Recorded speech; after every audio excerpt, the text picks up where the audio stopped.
tonight from PNC Park in Pittsburgh. The Pirates host the Houston Astros.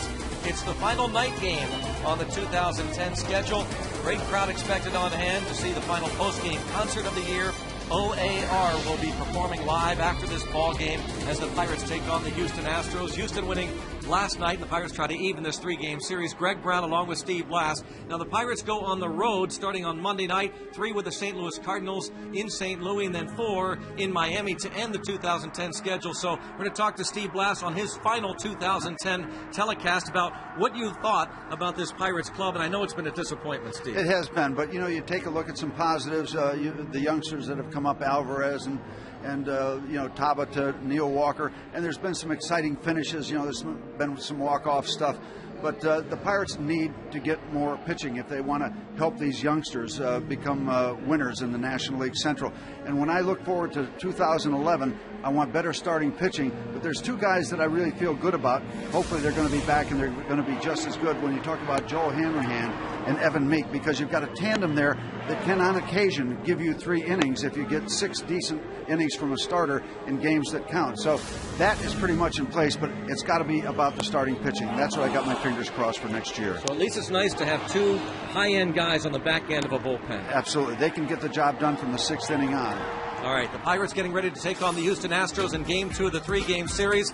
It's Zach Duke on the hill for the Pirates against right-hander Bud Norris along the banks of the Allegheny. Pirates and the Astros are coming up next. Let's go Bucks! Woo! Woo!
In Pittsburgh is brought to you by PNC. PNC, for the achiever in us all. By Barrel Automotive. Barrel.com. Definitely worth the click. And by your Toyota dealer, where quality, dependability, and good MPG all come standard. Toyota, moving forward. As we said, it's a spectacular night for baseball. The Pirates host the Houston Astros. Astros have won 11 of the 13 meetings this season, including last night's 10-7 victory. And it all started with this guy, Jason Bourgeois, an extended leadoff at bat against James McDonald. McDonald just could not put him away. A long top of the first. Houston would score twice. Went back and forth for a while. And Astros won it 10-7. Yeah, the Pirates actually had a lead after the 5th inning. There's J-Mac. So he's going to be all right for his next start. Had a nail issue. The real reason he was pulled early.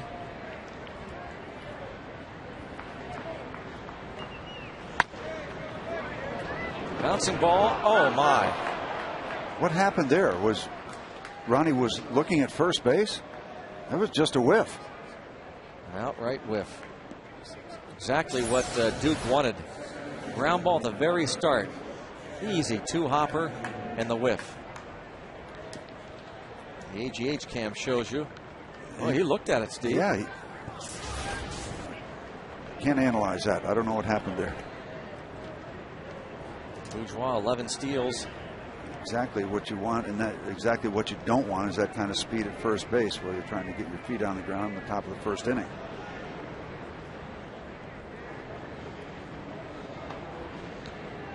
Well, try it again. Hit another one to him. Get a double play. See if Duke can't do that here against Jeff Keppinger, who had 3 more hits last night. He's quietly having a really solid season. Yep. Former Pirate property. Zach Duke, let's hope he can build off what he accomplished last time out, where he pitched very well into the 8th inning against Arizona, just giving up 3 runs, 1 late. Pitched very well. And the runner will go. And Lamelli reached second, and good thing he didn't get up quickly. Let's start all over again, because this is a herky-jerky start, isn't it? If Ryan Doman throws that ball accurately, we're back to square one. They get Bourgeois at second base. Bourgeois hesitated, took off a few steps, a strong secondary lead. And here Doman still has a chance.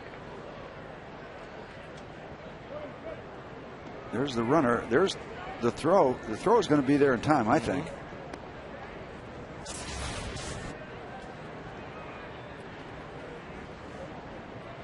Well, not at all what Duke needed. A guy who's certainly hasn't pitched as well as he should have, admittedly, but he also hasn't had the best luck behind him. This is a terrible start for him.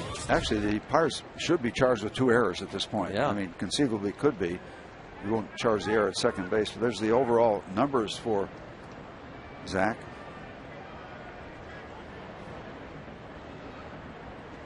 Bonus batting average 321.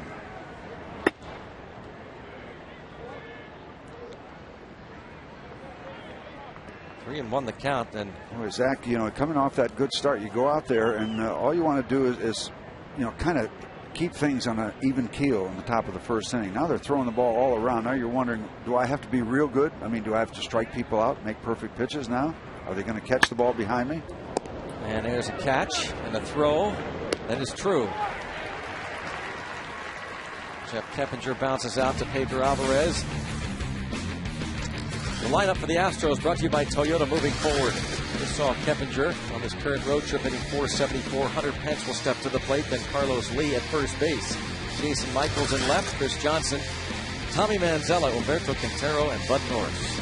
So you're facing right now the heart of the Houston batting order. Pence having a good year. We know what Lee can do. Jason Michaels has very, very big-time power. And Chris Johnson having a good year. So a challenge for Zach here in the top of the first inning. Steve was talking about, as a pitcher, does Duke feel, after a shaky start defensively behind him, does he feel like he has to strike people out? Well, that's obviously not the mindset that he needs to have. He's not a strikeout pitcher. And as we talked a lot about at length last night, the Houston Astros strike out the least in the National League. They will put the ball in play. And that's Duke's game. Getting those ground balls. A pop-up, which should produce an out. And it does. Last time out, Zach Duke, as we said, very, very good against the Arizona Diamondbacks.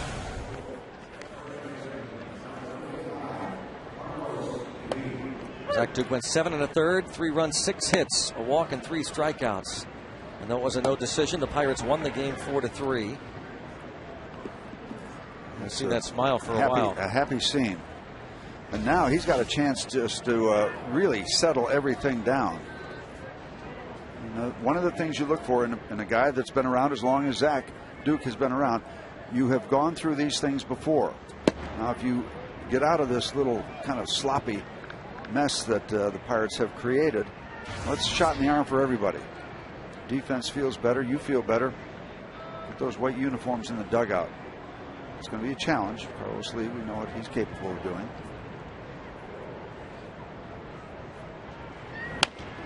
Another bouncer and a pick on the short hop from Alvarez. Well, that's good stuff. Very good from Zach Duke. Doesn't allow that shaky start to bother him. Astros are down. Bucks come to the plate.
As Andrew McCutcheon leading off, and Jose Tabata is back. Pulled from the game last night with the knee irritation. Neil Walker, followed by Garrett Jones, and Pedro Alvarez, Ryan Domet, John Bowker, Ronnie Cedeno, and Zach Duke. That group going against this young, very impressive right-hander Bud Norris. Struck out 14 Pirates last time he saw them. 3-0 his last 3 starts, giving up just 5 runs. Overall numbers, he's been on a roll recently, pitching very, very well. 25-year-old, 6 foot, 228 pounder out of California. Drafted by the Astros in 2006 in the 6th round. Defensively behind Norris, Michaels, Bourgeois, Pence. In the outfield left to right. Middle of the infield is Tommy Manziel and Jeff Keppinger with Chris Johnson at third, and Carlos Lee makes his 14th start at first base. Alberto Quintero behind the plate. That immediately improves the left field defense for the Astros. And we saw Carlos Lee play first down in Houston when the Pirates were there last. He was okay. Not necessarily really tested. He's been there before in his big league career. Now, one thing about Bud Norris, and he has been very good. He's won his last 3, as we said, just giving up 5 runs. He has walked a bunch in those 3 starts. Sharply hit and backhanded by Manzella, and a one-hop throw, and there we are. Carlos Lee is tested immediately, and that'll be an error on the shortstop, Manzella. What is it about the shortstop? What did they do to the dirt out there? Well, actually, he didn't do a bad job catching the ball, but the throw was low. Both shortstops.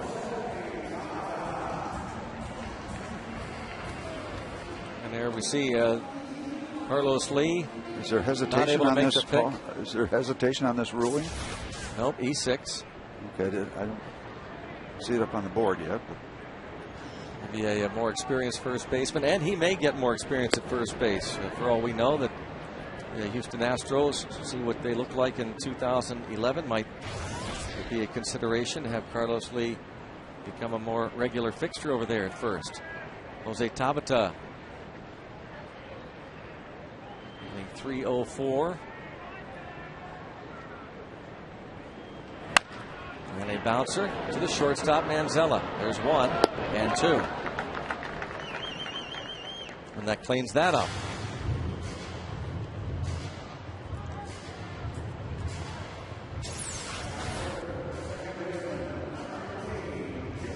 Routine double play ball right here. Watch how far he ran past first base. Usually guys will shut it down pretty quickly. I'll tell you, this game's flying, isn't it? Yeah. Compared to last night? Sure is.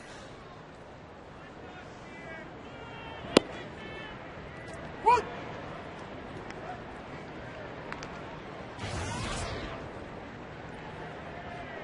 when you start with the some of the positives for 2010, the record, I think John Russell said it in the paper today, awful were his words, and there's no getting around it. You can't hide it.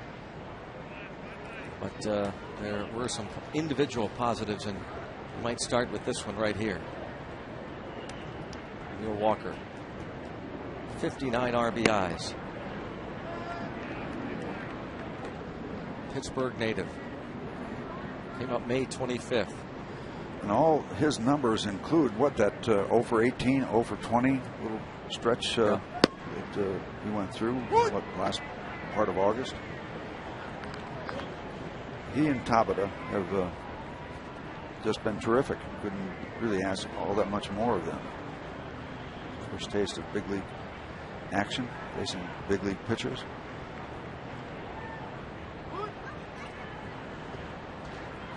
Two and 2 on Walker. One you'd love to see him finish above 300 at 298 right now. Yep. See him have a strong finish.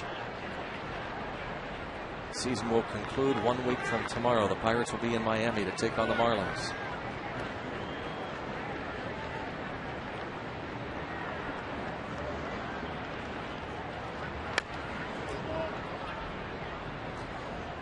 What's challenge for Neil Walker and the Pirate hitters against Bud Norris. 14 strikeout game that he had against the Pirates. And it was on August 14th. Look at the month to month. Neil Walker's arrival. 22 RBIs in the month of August. Full count.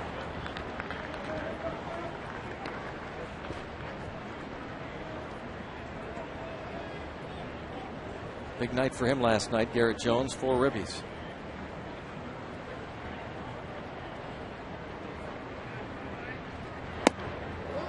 Good at bat. Norris wanted that one.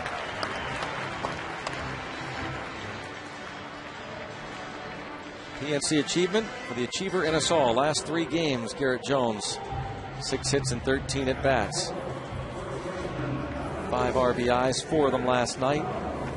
See if he can run into one. Norris has given up 17 home runs. We talked about control issues, even though he's won his last 3 starts. 13 walks in those 3 starts, and he issues a free pass to Neil Walker.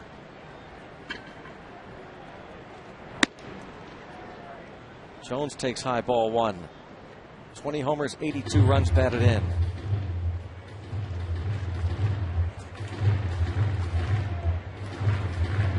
For 9 in his career against Bud Norris.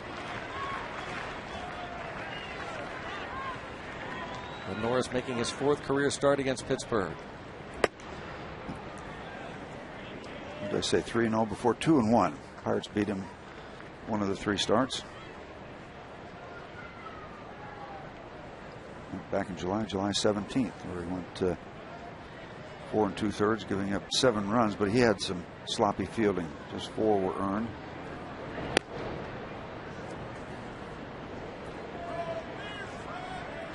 Well, you and I were watching batting practice tonight, Greg. There were some balls flying out of this ballpark. There was a little breeze helping everything. Saw 2 or 3 balls in the river during batting practice.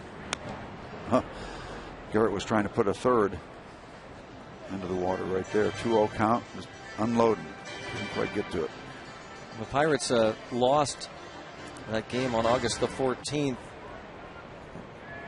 to Bud Norris. Norris gave up 2 first-inning runs right off the bat down in Houston. Gave up a triple to Andrew McCutchen, and Garrett Jones was batting second that night and homered off of him. He's in another good hitters count here, 3-1.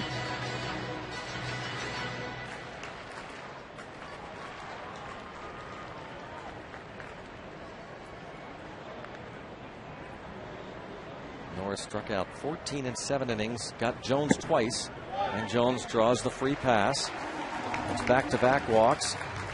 Garrett Jones was asked about facing Bud Norris, and what can you do?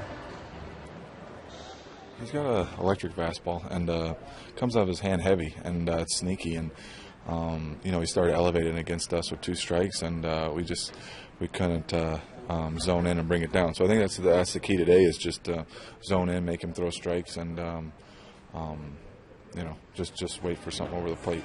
Well, so far he and Neil Walker just absolutely perfect in that regard. He just talked about it, and he and Neil Walker having fine at bats. You can see Norris trying to elevate, trying to get those guys to chase. They did not.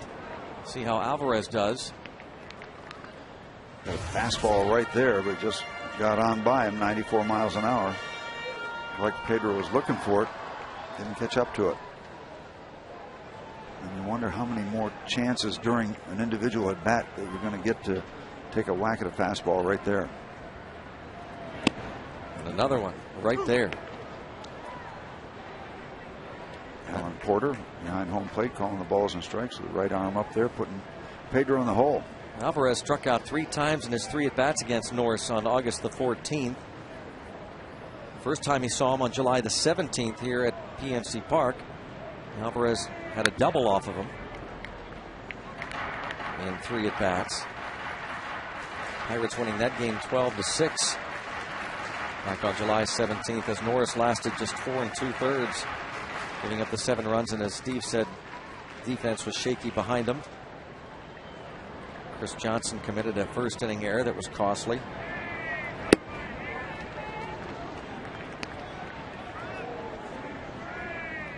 One ball, 2 strikes on Alvarez.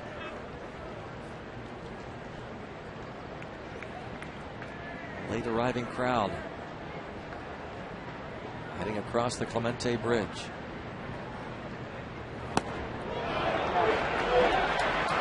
And both runners will advance. And Terrell has that ball popped right out of his mitt.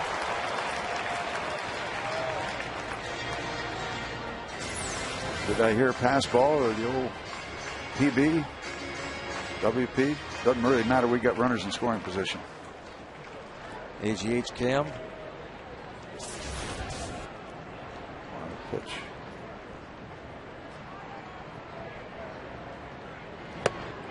And down on strikes goes Pedro Alvarez. The Pirates lead 2 in scoring position. After 1, it's 0-0.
Doing some work throwing in the outfield today, and the Pirates have said that they would like to get Karstens at least an inning or two before the season is over.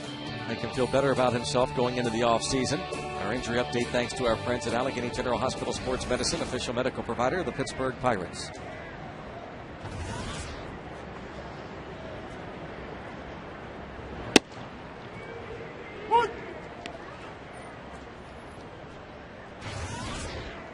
Jason Michaels, former Pirate. What a good job Zach Duke did after that messy beginning of the ball game.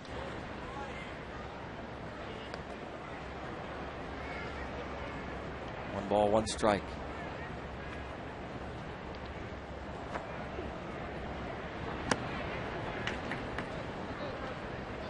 Goes to 2-1 on Michaels, getting the start in left field tonight for Brad Mills.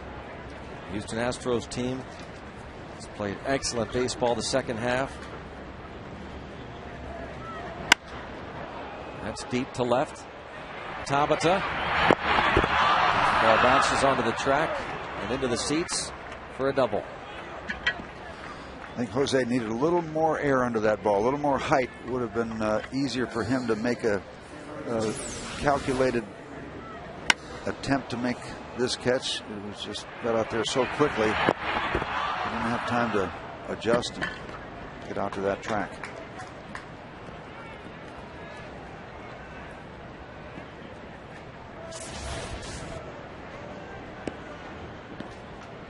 th double of the year for Michaels. Now Chris Johnson, the rookie third baseman, with nobody out. He'll be a test. He's having a good year.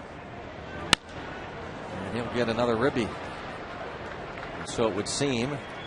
Yeah, he will. Chris Johnson's 51st RBI, and Houston strikes first here in the second. Chris Johnson 1 for 4 last night with an RBI and a run scored. Takes that sinker and just gives it enough lift right back through the middle to get the base hit. First run, the first RBI. Dave Clark waving him on through.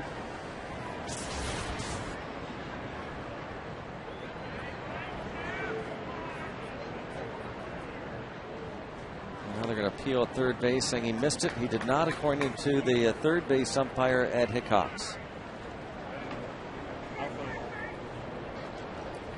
So the RBI stands.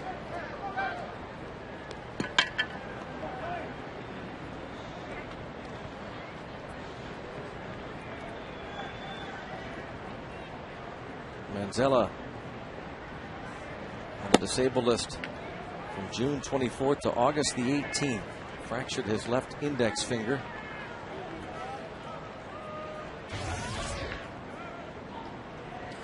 With Dave Clark moving around, he wants to make sure everybody's looking at him. Way out of the coach's box down there, halfway to home plate.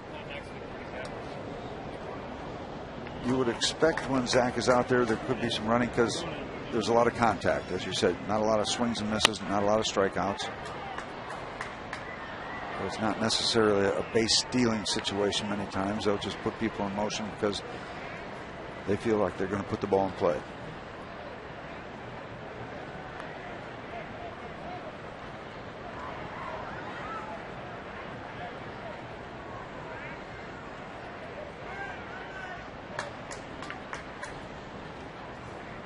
If you felt like you wanted to be in a beautiful part of the world today, you might want to have been in Western Pennsylvania. But this is a blue ribbon kind of a day after the heat. This got just really nice all of a sudden. Early autumn, just spectacular day. Very pleasant evening. Never get tired of that look.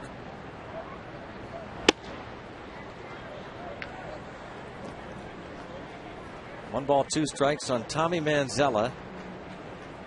Shortstop position for the Astros will be a question mark. The Princess heads up the Allegheny on this beautiful night in the Berg.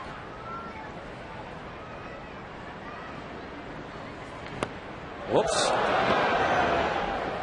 Strikeout with a bat toss.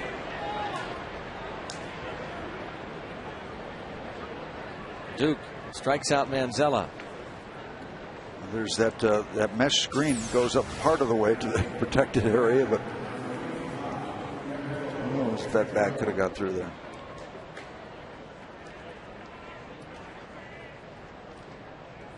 Donnie Long doesn't want any part of those bats, of course. No. He was hit just below the eye last Los Angeles. Early last season in Los Angeles. Required a few stitches. Was that 2 years ago? Wow.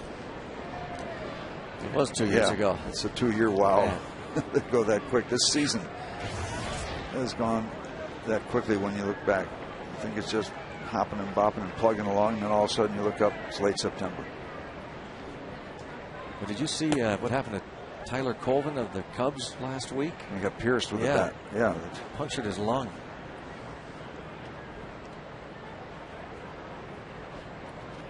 Well, they become spears. I guess it was just a matter of time before something like that happened. Bud Selig talked about it yesterday on the Cubs telecast yesterday, the day before, that they have studied it, they've worked on it, and that those broken bats, the maple bats, the ones that cause a problem, they're down like 50%, but they still have a ways to go. They'll continue to work at it. I don't know how you work at it. You either use them or you don't. How do you work at it? You eliminate them. That's working at it. Well, they've studied the wood, and supposedly they're taking out, for lack of a better term, the bad wood. Well, you got to just grow the trees better. Yeah. Better maple trees make better bats through chemistry.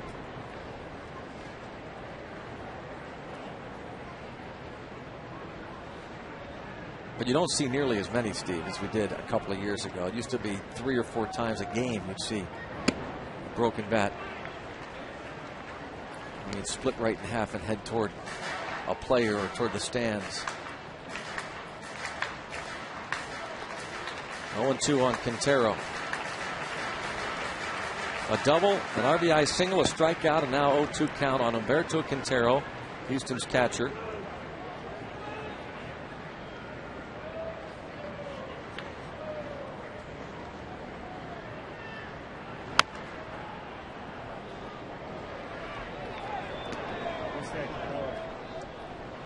Still 0-2.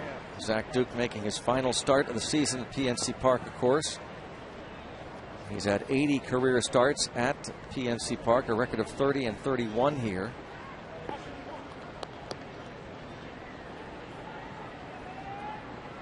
I asked him the other day what his goals were the last 2 starts of his season, because he'll start one more game on the road trip. He said for the Pirates to win 2 games. Seems like he has really let this club down this season.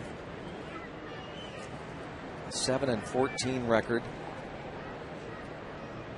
And this from the guy that led the league in losses last year. He was really hoping to step up this season.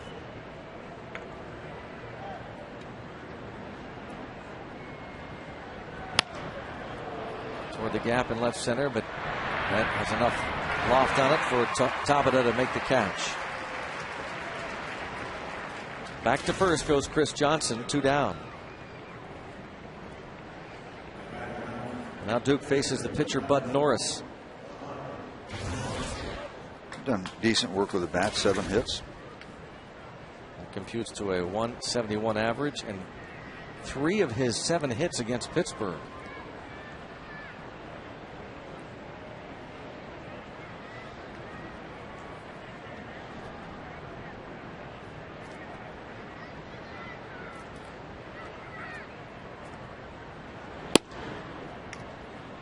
Done a very good job with 10 sacrifice bunts, but with 2 outs, won't be doing that. Career 175 average for Bud Norris, 10 hits and 57 lifetime at bats.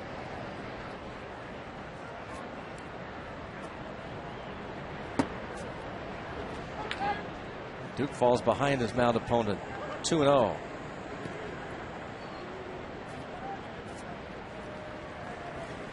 th career start against Houston. The record not so good, 2-5, but a good ERA, 3.27 in his previous 10 starts. This is not good. Falling behind the pitcher 3-0.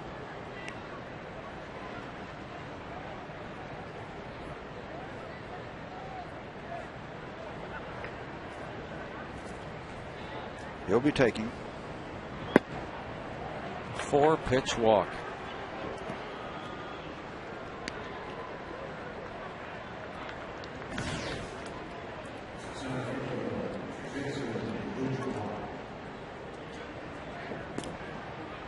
Just did such a good job.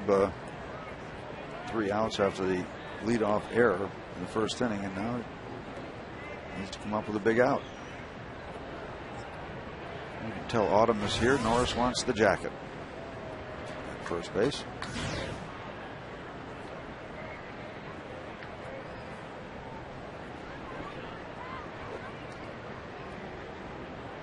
Bobby Meacham, first base coach, former Pirate minor league player, coach in the Pirates minor league system, and a big league coach.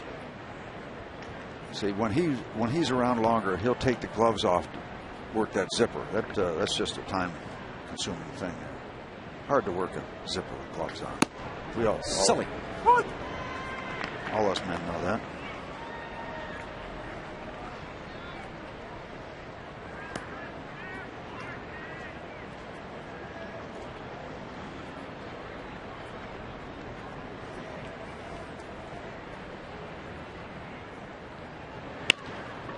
Bounce to third and to second for the force there. Go to the bottom of the second inning. The Astros pick up 1 and lead 1-0.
At Pirates.com, browse the largest selection of official gear, including the latest apparel, nostalgic memorabilia, and authentic classics for the whole family.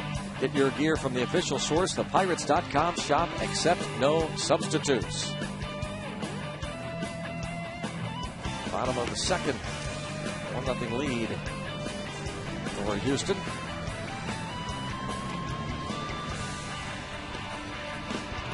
I want to send along a happy birthday wish early to Bobby Gale. He watches all the games home and away on FSN. October 11th, he'll turn 85. That's from his son, Gary, who works part of the road crew here at PNC Park. He's stage manager on the Houston TV feed. So early happy birthday to Bobby Gale.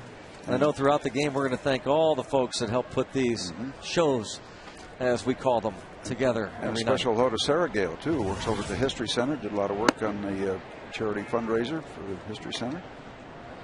Granddaughter. How about that? Sarah did a great job. Here's Ryan Doman. 2-0 count.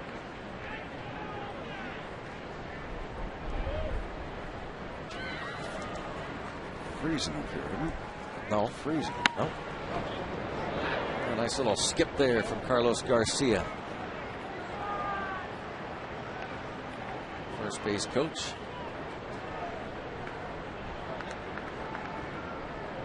Tony Beasley, third base coach for the Bucks.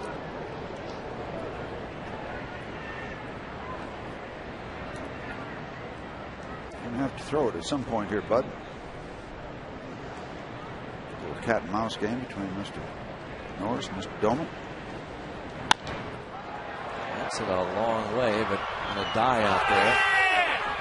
Center fielder Bourgeois makes the catch. And played toward that right center gap. Doman is the first out here in the bottom of the second inning, and it brings up John Bowker. There's a breeze that is blowing from center toward right. You can see that wind will carry that ball toward right. Yep, a night more September-like than last night, huh? Indeed.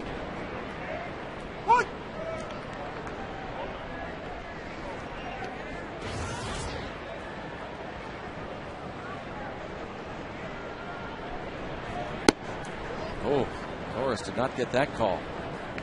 Like it was right there at the knees. 1 ball, 1 strike on John Bowker. Norris should be. Ball moves back and pretty close to that inside corner. It's this one.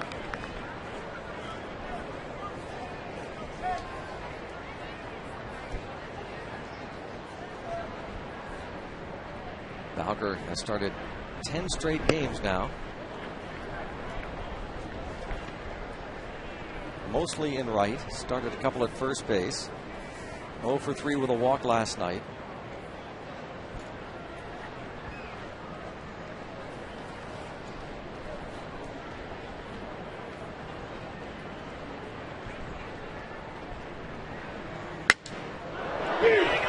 Broken bat pop up, but Norris calling for it. And it's dropped. And that's a fair ball.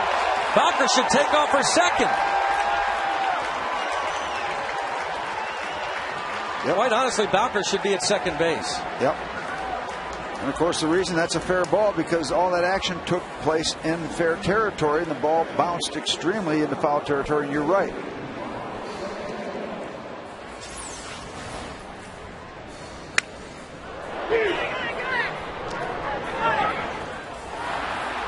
Bowker, you can just see it in your picture there.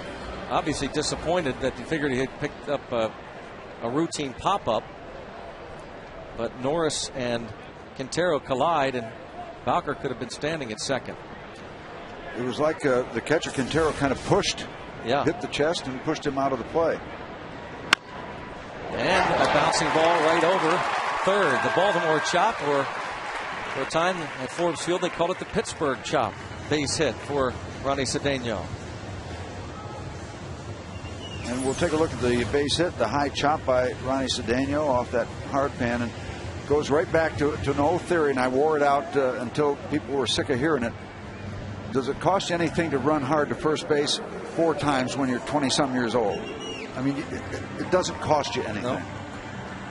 No. And you understand some leeway because, Steve, I don't think it's necessary out of.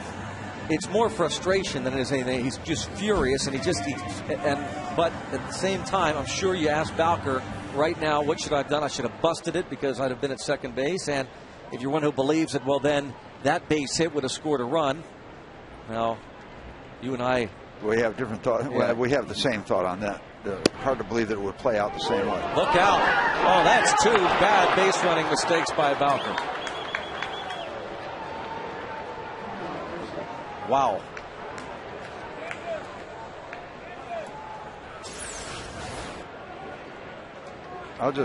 There's no excuse for this. This is just some terrible stuff we're seeing in the early part of this ball game. You can't sugarcoat baseball. This is not the way you play big league baseball. Don't want to see this team finish on this note. This Pirates club.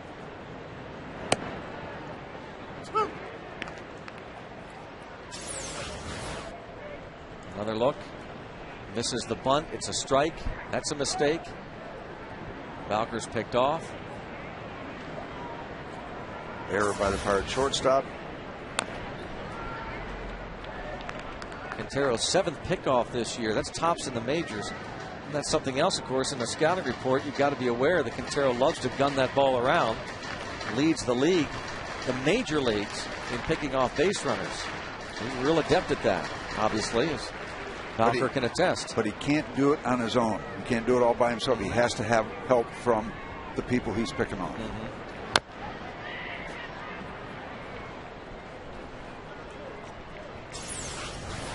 Again, not to beat a dead horse, but this is just, he's frustrated, figure, all right, it's an easy pop, but he should be busting it. And even now, that ball's carrying back to the backstop.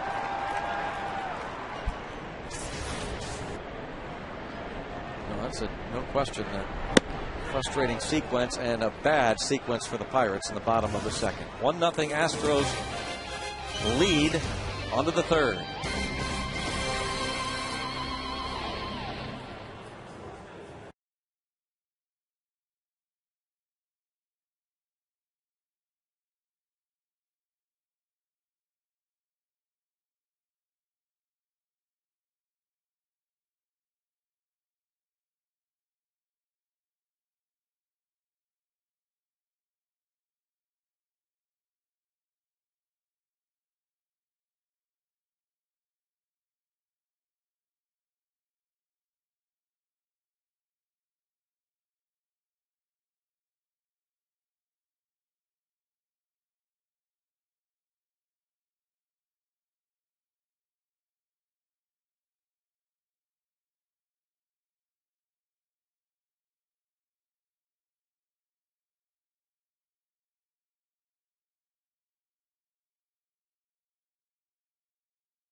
Put on your own big league uni. Get baseball instruction for the pros. January 23rd through the 30th.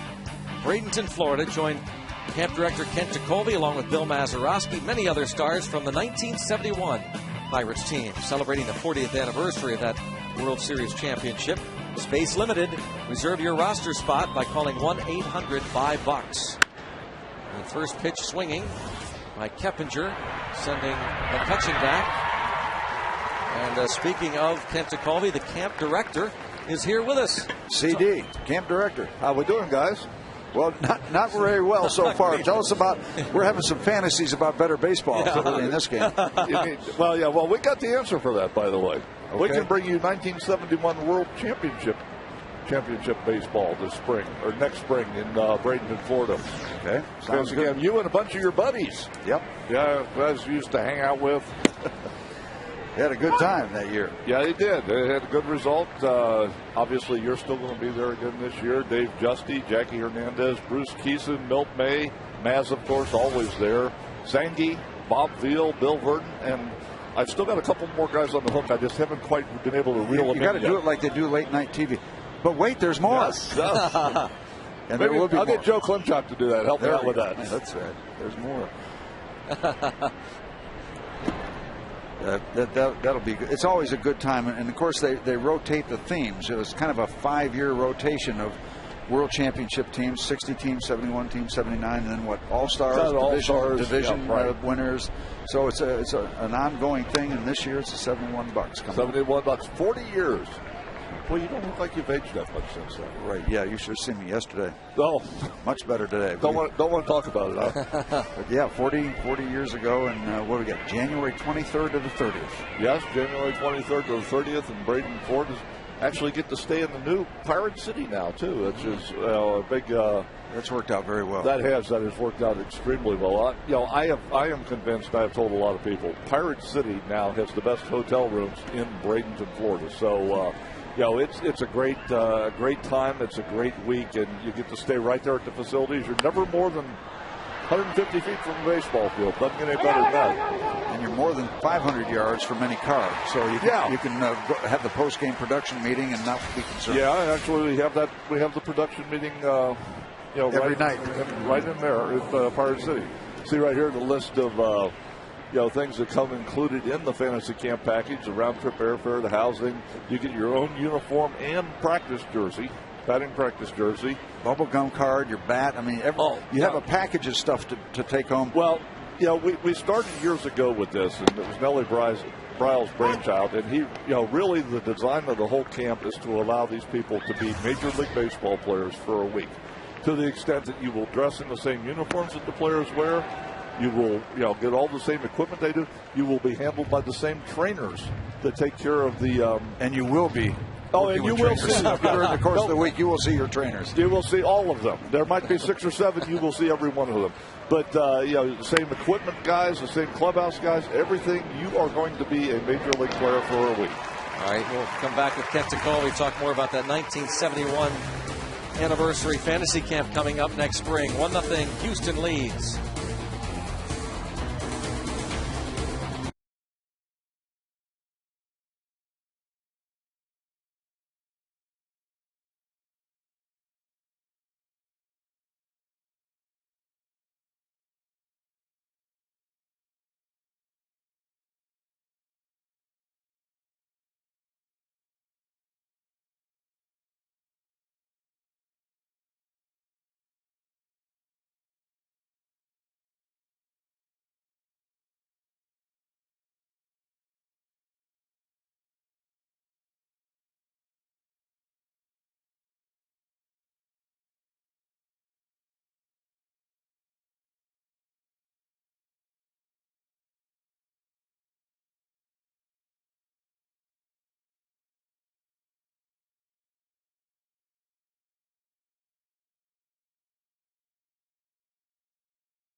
Well, again, the fantasy camp.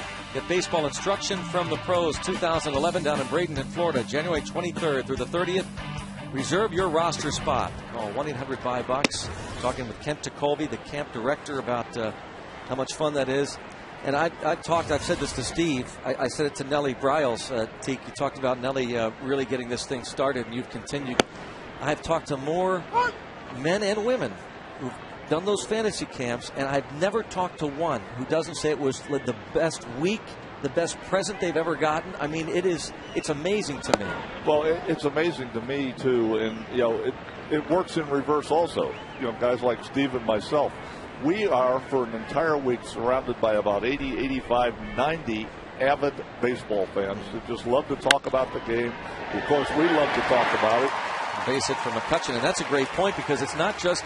You don't have. It's not one-sided. It's fun being on the field, but the fun part is being around all you guys in both. It's a two-way street because you get to talk ball with the players and so forth. Right. Yeah, and it's interesting too because first-time campers will come down and say, "What are they going to think of our abilities?" By Tuesday, that's a non-issue because the common denominator, we all love the game just as much. The campers love it just as much as the ball players. The ball players love it just as much as the campers, and that projects through, and then that's like breaking the ice. Yep. And we've had people come back 9 and 10 years. We've had one lady that comes from California.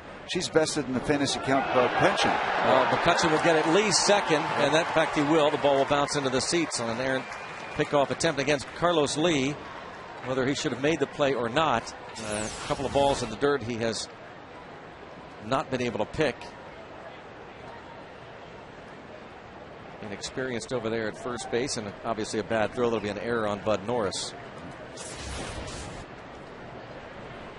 Yeah, Three errors already. It's interesting too when we talk about everybody loving the game of baseball. There have been people that have never set eyes on each other that show up at fantasy camp and all of a sudden become great friends. They be not only with the players, but also they become roommates. They come down year after year. It's just a relationships. It is. It's just friendships again built around that bond of the game of Major League Baseball, and it's just so exciting for me just to be able to be a part of it and present the opportunity. I was very fortunate. Steve was very fortunate. Pirates were not very fortunate right there with the popped up bunt. Well, the Pirates and the Astros both just through 2 1/3 innings are playing some bad baseball, to be honest, both clubs. Not executing the bunt.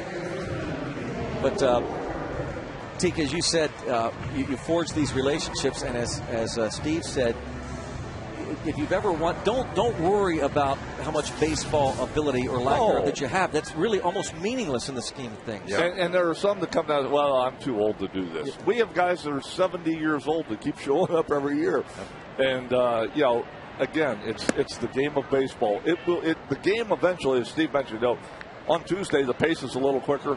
By Wednesday afternoon, it's a pace everybody can handle. Yeah, comfortable pace. Yeah, the pace becomes very comfortable for everyone as we're going through the week. But, the other things, too, not only do we play games at Pirate City, each team during the regular season, during the main, during the weekdays, plays a game down at McKechnie Field, and then the piece de resistance.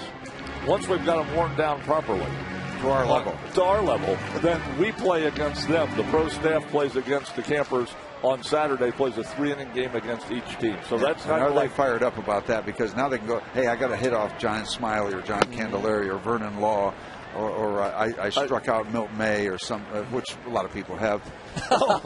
You were kinder yesterday, Uncle Milty. No, I can do that to a good friend. How about if you strike out Bill Burton? Well, he'll remember it. Yeah, he will, and you probably shouldn't brag about it too much. Yeah. but it is great. It is so much fun. And how about the outrageous thing? These guys can put anything they want on the back of their bubblegum card. And, they pass them out. After about 2 beers, they will start giving you their cards. Yeah, we have our regular number. We had to earn our numbers. They can beat whoever they want to be. Reserve your roster spot, 412-325-4744. Get some information about it. Promise you will be glad you did, whether it's for you or some have surprised their loved ones with either a birthday or Christmas present. Absolutely. Guess what? You're going down to Bradenton, Florida for a week on me. I mean, it's phenomenal. I'm just telling you from having talked to others who've been down there, they absolutely wouldn't trade it for the world that week. And again, as I was saying before, what we're going to try to do is, present a major league experience for these people who come down there. And, they really have. They're more than have thanked us at the end of the week and saying, this has always been a dream of mine, to be a Major League Baseball player. I never got to be on the field, but, they get to come down there. And, by the way, you're and included in there's more. There's not all. More. Yes, you get to come to PNC Park during the summer and play a fantasy camp reunion game during the day. I believe it's on a Saturday, and then be introduced in your uniform on the field Saturday night. Right. So, and if you sign up now, I won't find you at the Kangaroo Court any of the mornings. That's a lie. Wrong. That is a lie. It's worth a shot. Yeah, well, Steve does a very nice session every morning where he just critiques the day before and some of the things that may have gone right and possibly not so right, and some things that didn't even happen. Sometimes, it was just a figment of your imagination. I'm not kidding. I've actually had people, men and women, say that alone, those morning sessions with Blast, finding people, is worth the price of admission. So it's fun. Do yourself a favor. The whole thing, everybody has a great time. At least inquire about it. Yeah, and I'll tell you, another thing, too, is, just in case you're getting like me and you have a tendency not to remember a few things, at the end of the week when you get your baseball cards, you also get a DVD, highlights of the week. So the Pirate film crew is down there with us. They're taking film all week long. They put together this great DVD every year at the end of camp, and each camper gets a copy of that. So, I mean, it's just the full-blown baseball experience for anybody that's interested in Major League Baseball and being a Major League Baseball player. Teak, I know you got to get back to work, right? You got a long walk, don't you? I got to go down the street and see you guys in about hour and a half. How long does it take? How long a walk? 2 minutes? Half an inning. Yeah, half an inning. That's all it takes. All right, we'll still be here in the bottom of the third. Then we're gonna hit. We're gonna hit for a while. Okay, that sounds like a good idea. All right, Teak, thanks. All right, Greg. We'll talk to you post game. Appreciate it, man. Good seeing you. All right, Teak. Kent Colby, the camp director for that fantasy camp, and as Teak said, as Steve said, give it a call. Reserve your roster spot, or at least give them a buzz and find out some more information. We'll be glad you did. 2 outs, Pedro Alvarez with runners at first and second, and a 1-0 lead for the Astros in a game that just has not had much flow, Steve, to use a term you like to use on occasion. Yeah, well, yeah, it has not. It's been choppy waters. Yep. Choppy waters.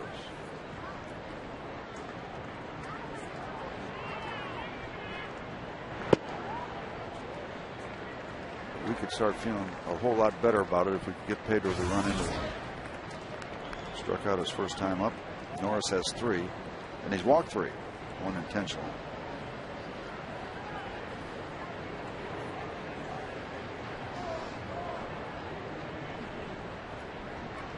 Two and 0, and a 2-1 count. 51 RBIs for Pedro Alvarez. Boy, and Greg, if he gets the ball up in the air, we're getting a pretty stiff breeze now blowing across from the left field foul pole to right field. You don't have to get all of it right now. Get it up in the air, little carry. Is that enough carry? Yeah, that'll work. To right and gone. Like that. Good like call, that. Steve.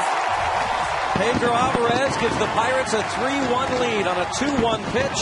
His 13th. And that's really basically what happened. I mean, he'll tell you he didn't get all of it, but he got enough of it.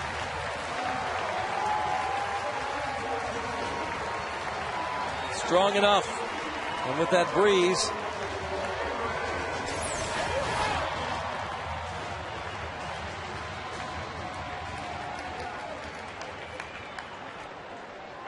.13 home runs for Pedro Alvarez. 54 RBIs over the Clemente wall and right.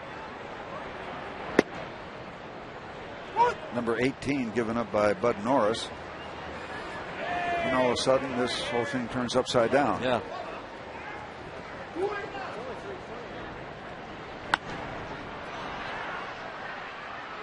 Take a look at Bud Norris. His reaction to the home run.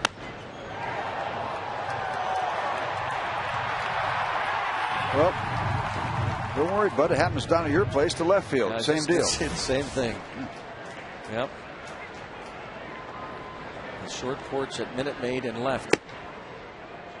97 miles per hour. Safe Auto Insurance reminds you that you are safe at home with Safe Auto, proudly supporting the Obadiah Cole Foundation for prostate cancer screening and awareness. Early detection is the cure.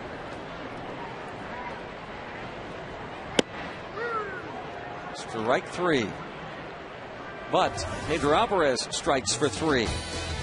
The long ball gives the Bucks a 3-1 lead.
FSN Pittsburgh is brought to you by AT&T, Rethink Possible, and by Day Automotive. We're going to make your day. And it's time for This Day in Pirates History, brought to you by our friends at Day Automotive. September 25th, 2001, Craig Wilson set a Major League record, getting a hit in 6 straight innings. He collected hits in the final 3 the night before and the first 3 of the Buccos' 13-1 victory over the Cubs. There have been some bombs away against the Chicago Cubs over the years, haven't there? Yep. I mean, the 22-0 game, 13-1 there.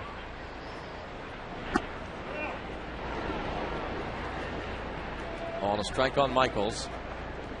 Doubled and scored in the second. Zach Duca, 1-2-3 third.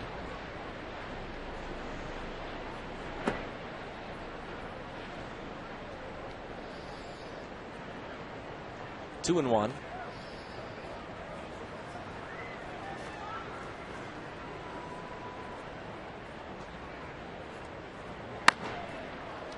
That's lifted toward right center. Bowker.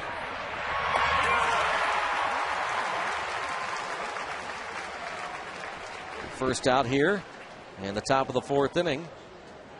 Zach Duke gave up the back-to-back hits to start the second, the double and the RBI single. And that has been it for him. And 10 of the 14 batters he has faced, he's thrown first pitch strikes. Always a good thing.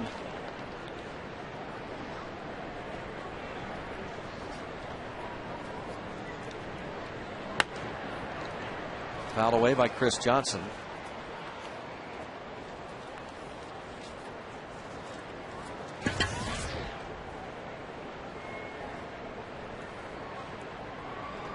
They signed Pedro Feliz over the winter, hoping the former Giant and former Philly would provide the necessary innings and games until they thought Chris Johnson was ready. Well, Feliz really struggled early, and Johnson took over the third base spot early in the year and never looked back. Feliz became a part-time player.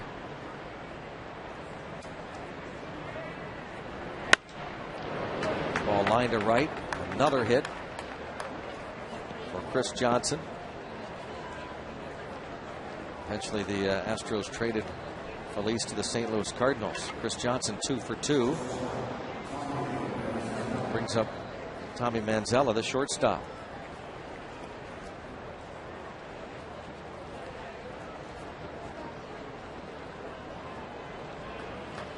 Bucks leading it 3-1.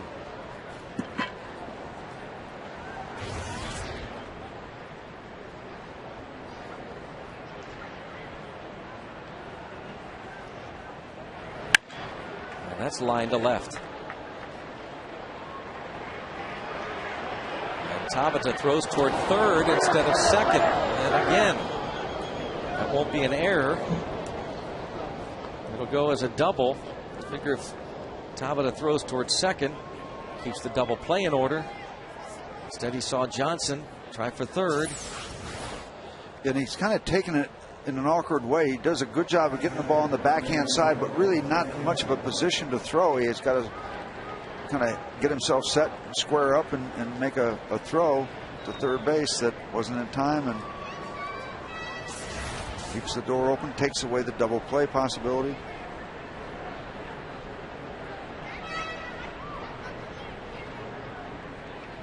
Infield back for Quintero. And that's inside the third base bag. This will tie it up. Humberto Quintero heads to second. He's there with a double. 3-3. Well, we might be looking at a barn burner like we had last night.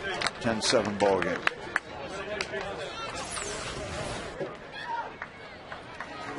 Right inside the chalk. That quickly. Brand new ball game. Humberto Quintero on the HEH cam. Sharply past Pedro Alvarez. Quintero hitting .300 against Pirates pitching in his career.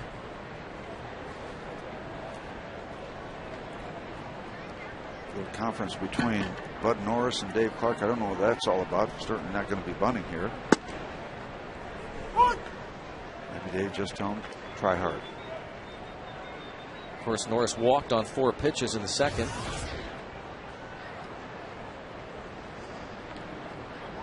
A 1 count.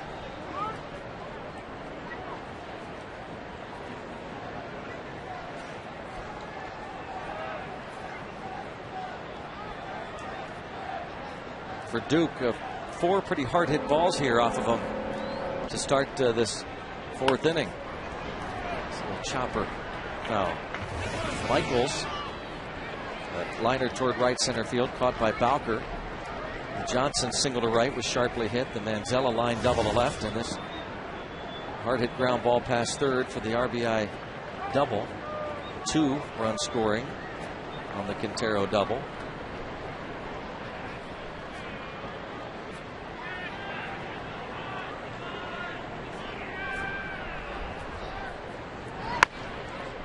Bounce to short. Norris is the second out. And it will bring up leadoff man Jason Bourgeois. Pirates and Mini of Pittsburgh giving away a Mini Cooper. Your chance to win this convertible Mini Cooper courtesy of Mini of Pittsburgh, along with some other great prizes during Fan Appreciation Day tomorrow. Final home game of the year, 1:35 against the Astros. Go to Pirates.com for tickets. Parrot says, "Get out of the way, man."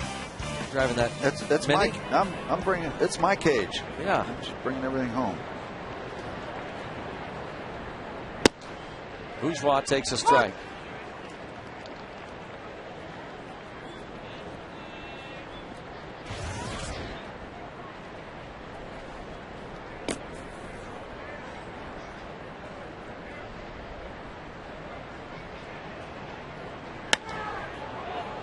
Toward right center, over is McCutchen to make the catch. Astros scored twice, the 2-run double by Quintero, and it's tied at 3.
At PNC Park, folks on hand to watch the Pirates and the Astros, and here for OAR in concert.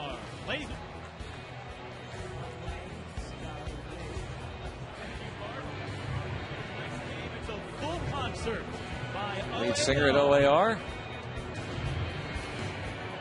So with the ceremonial first pitch. Now John Bowker, who reached on the Humberto Quintero error.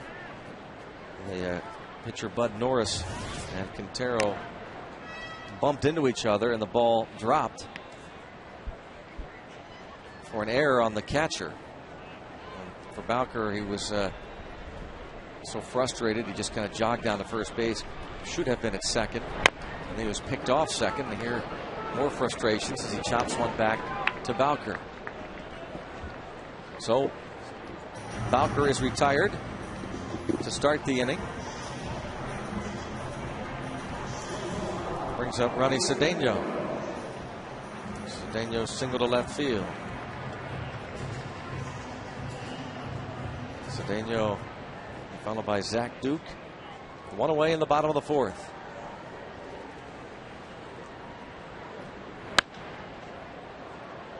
There's a chopper that Cedeno hit over the head of the third baseman Johnson.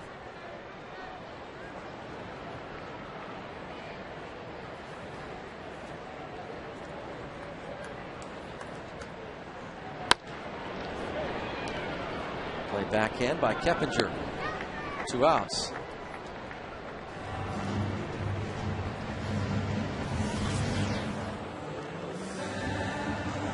And brings up Zach Duke.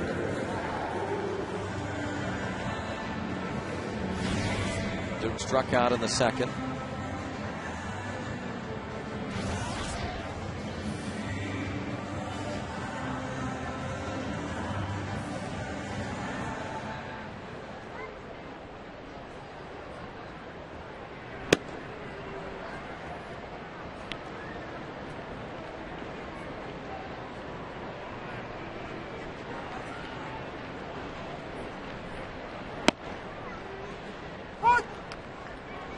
One ball, one strike. You know, we saw the lead singer there of OAR, Mark Roberge, threw out the ceremonial first pitch to Andy LaRoche moments ago. Andy LaRoche was out at the Miracle League field today, out in Cranberry, just saying hello to the kids. He's been a big part of that. He has, and he's the local, the Pirate Roberto Clemente Award winner.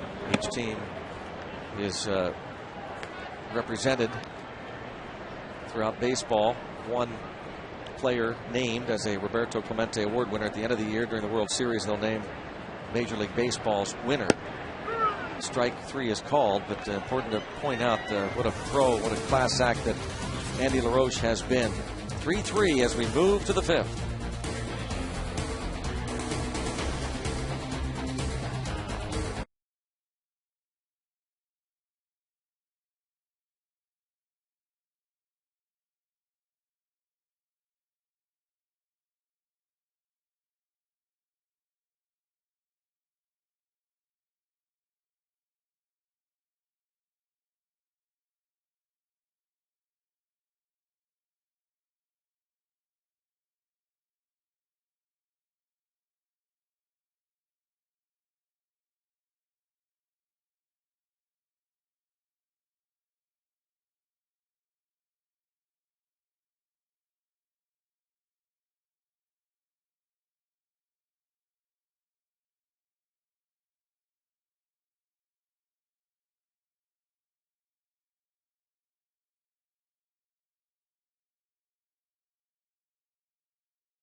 Who holds the Major League record for most strikeouts to begin a game?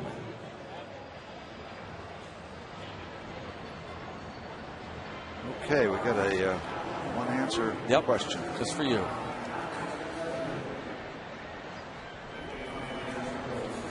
That's interesting. Alex Presley is now in right. I don't know if it's an injury to Bowker.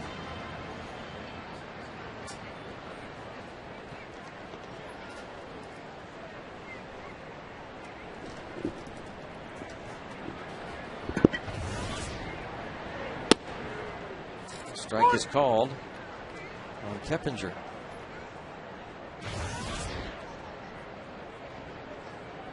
Alex Presley in right field. find out if there's any kind of an injury.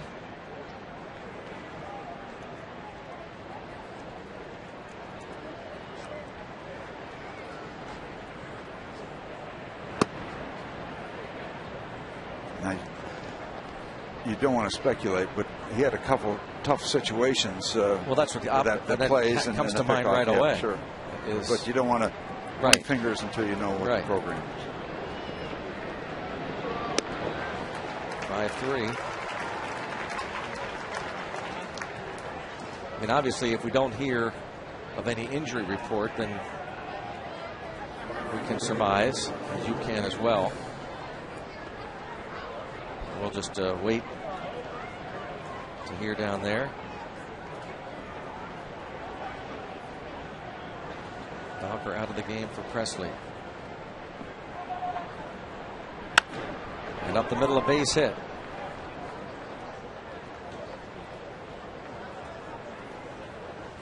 One out single for Pence. 6th hit for Houston. Carlos Lee has grounded out twice. This is your ultimate double play candidate. I think 20 his chart of statistics. 20 double plays hit into. It's the top 5 in the league.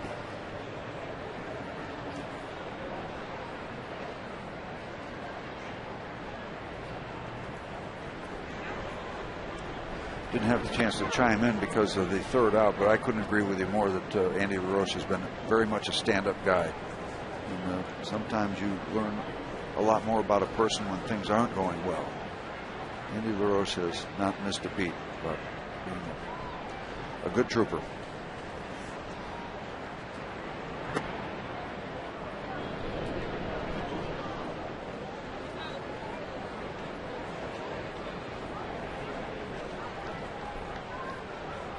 Fielding Colbrith, first base umpire. Crew chief. Don't argue with him. He said he didn't go. He didn't go. That's it.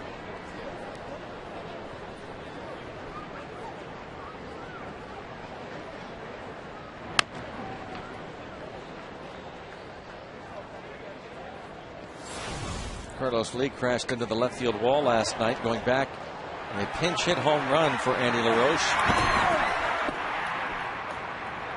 Lee down for a while, looked like might have suffered some kind of a wrist injury initially, but stayed in the game, and he's back out there. One thing about Carlos Lee, he's out there every day, that lineup for Houston. And year in and year out, he's been a very solid run producer. Doesn't get a lot of the headlines the other guys will, but he's very consistent. By the way, I've made my guess about the trivia question. Okay. On the record? Just saw it. You wrote it down. In fact, you could actually, if you want to, it's up to you. You want to just go ahead and throw it out there for everybody to hear? Ball line foul. You like calling the Alvarez home run? Yeah. Something like that? Yeah. Tom Seaver. All right. My second guess was Lefty Grove, and then the third was Steve Carlton. Throw them all out there. That way you won't be wrong. All right, I'm sticking with Seaver.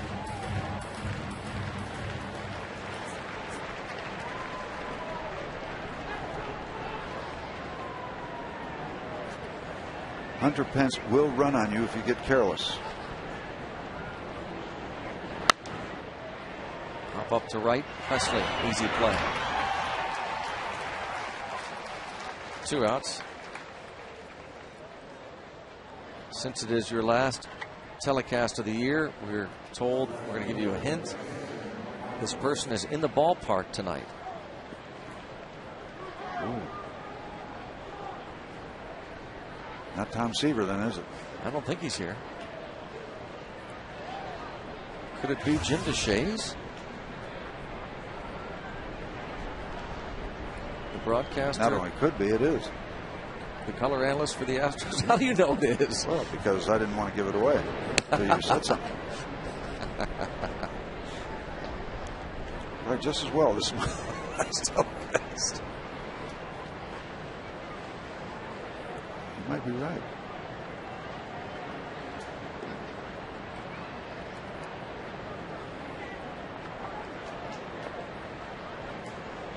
It wouldn't be Kenta Colby. To start a game, right? I don't think so. No. How about you? It wouldn't be me either.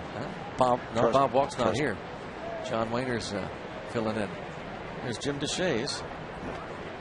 There's talk about good troopers. Yeah. Good. Always good to see Jim and Bill Brown, guys from Houston.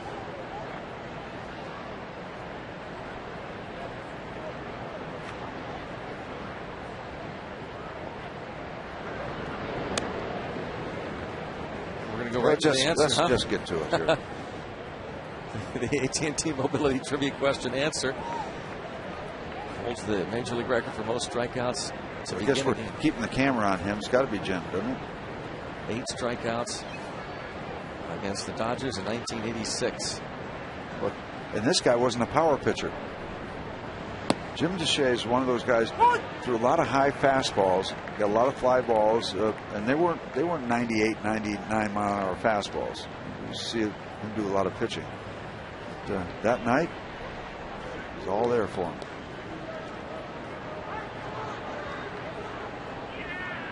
That's a great question.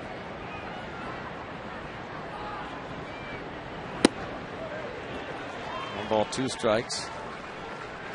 DeShays was actually drafted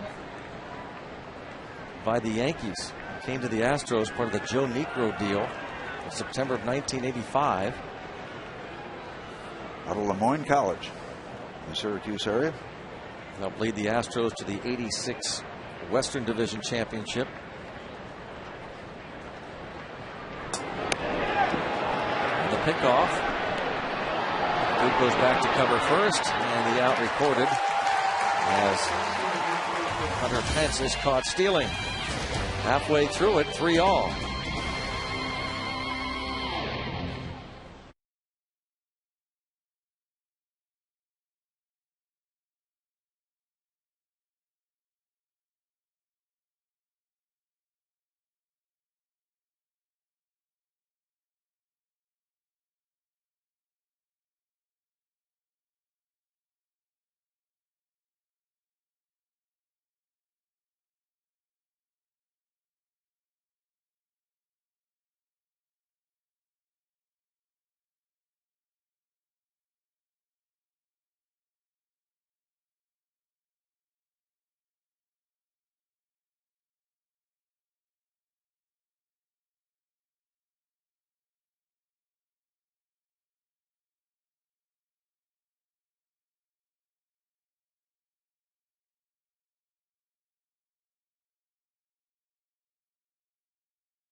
Batting order against Bud Norris.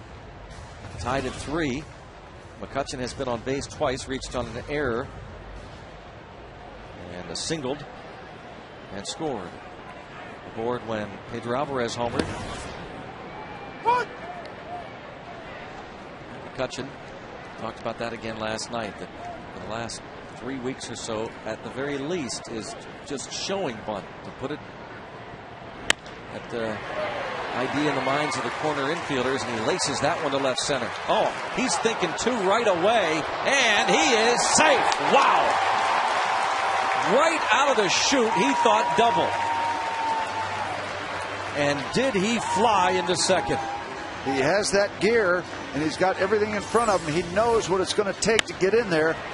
He sees that part. Yep, head down. He's going to make at least a big turn, and then the thing is, the stride never changes. Wow. The stride never changes. He never really has to change gears consciously. It just gets there. Boy. That is amazing. And that ball was hit hard. It got to Michaels pretty quickly. In left center. Okay, we're not going to try the bunt here. Or at least on the first pitch. Johnson is not convinced, though, at third base. He's not convinced. He's inside the base path. So is Lee. The corners are in. And up the middle and a base hit. This will give the Bucks the lead. Tabata, 4-3. Yep, the youngsters are doing just fine.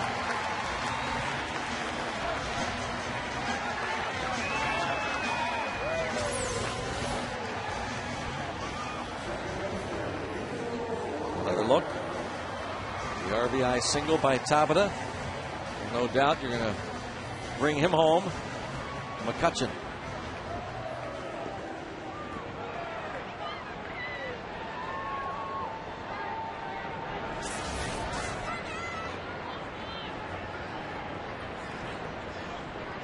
Maybe another prediction. Let's see if we can get Neal to catch a gap. All right. Stay hot.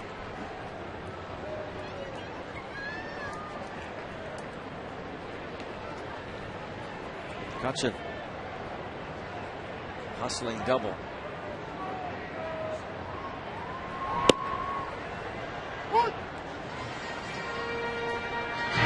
couple of walks for Walker.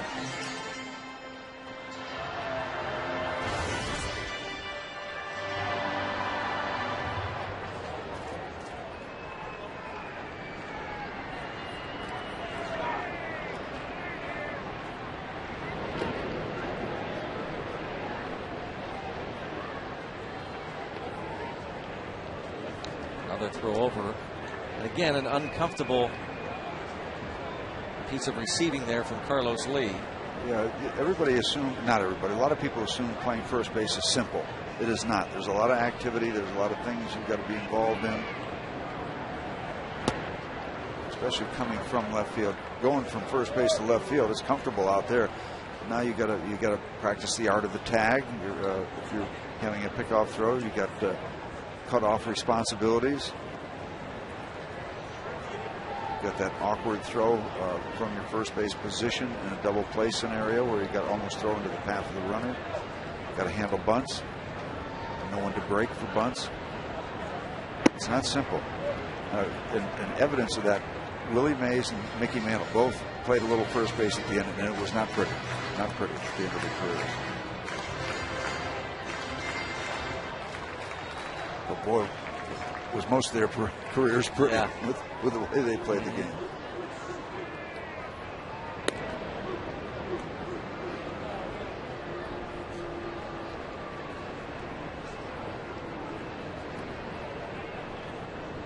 One-two count on Neal Walker. Norris and the Astros still paying a lot of attention to Tabata, who has 17 steals.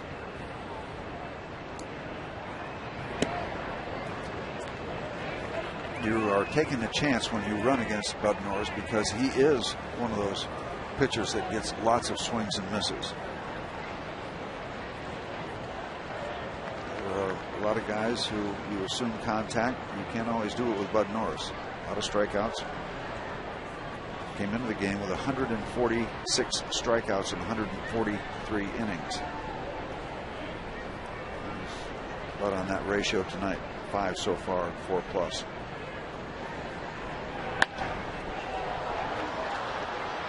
He'll get it to home plate on a regular basis, 93, 94, and then we'll see 96 and 97 every once in a while. Just got word, by the way, that Bowker was pulled from the game with right knee soreness. That's why Presley came on to play right field.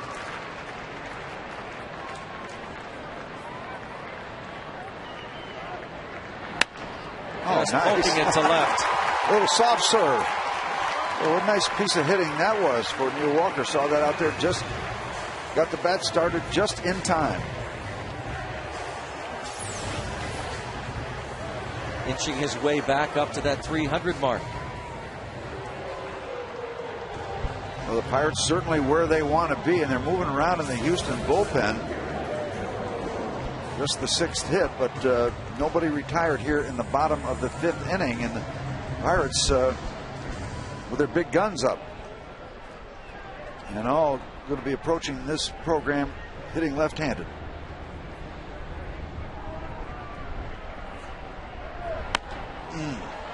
Popped them up.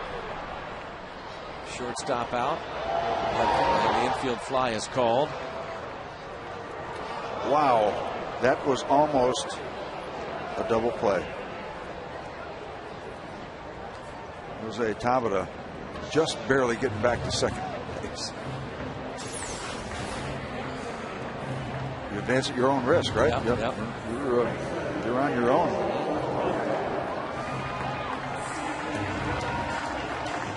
Manzella reacts. AGH cam.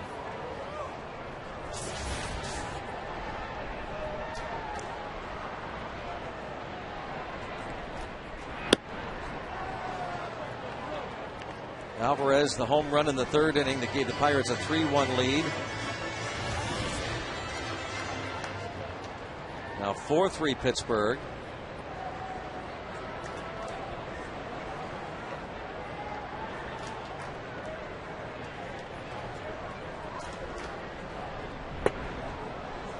Oh, and 2.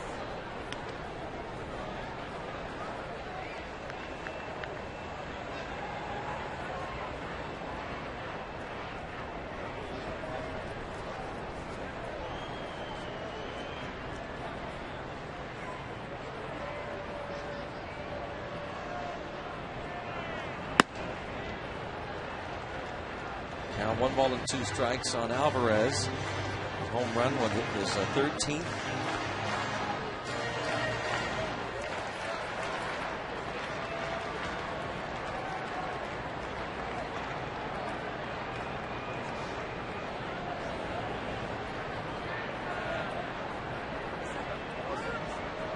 He could light this place up, couldn't he, right now? Yeah. I mean, you think about the possibilities that exist. Certainly capable of it.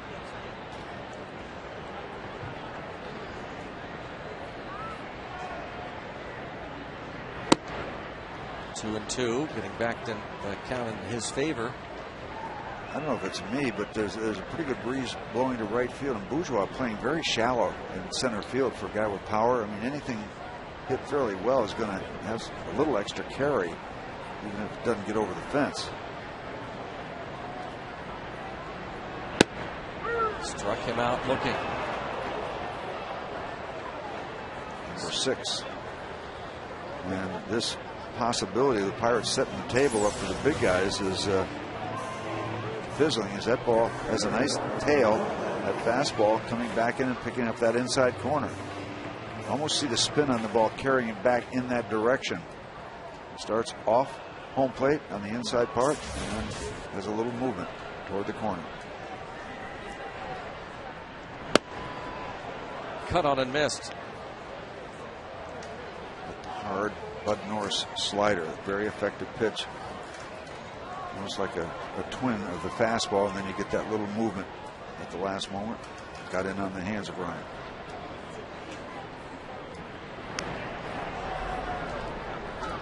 Now ahead of Doman, 0 and 2. Mr. Norris going to the whip here at the bottom of the 5th inning, trying to keep it a 1-run ball game.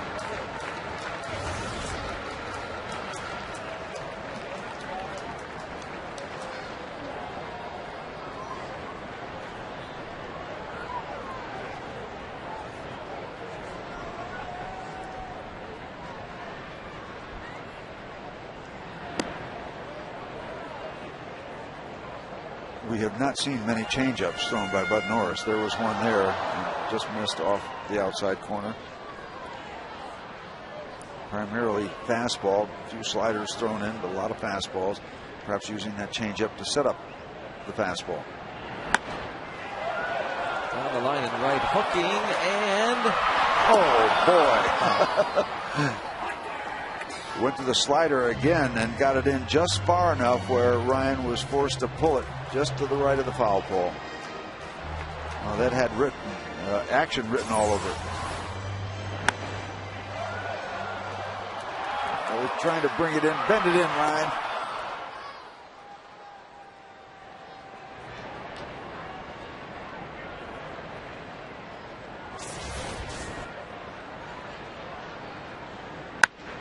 And this time to the left field area.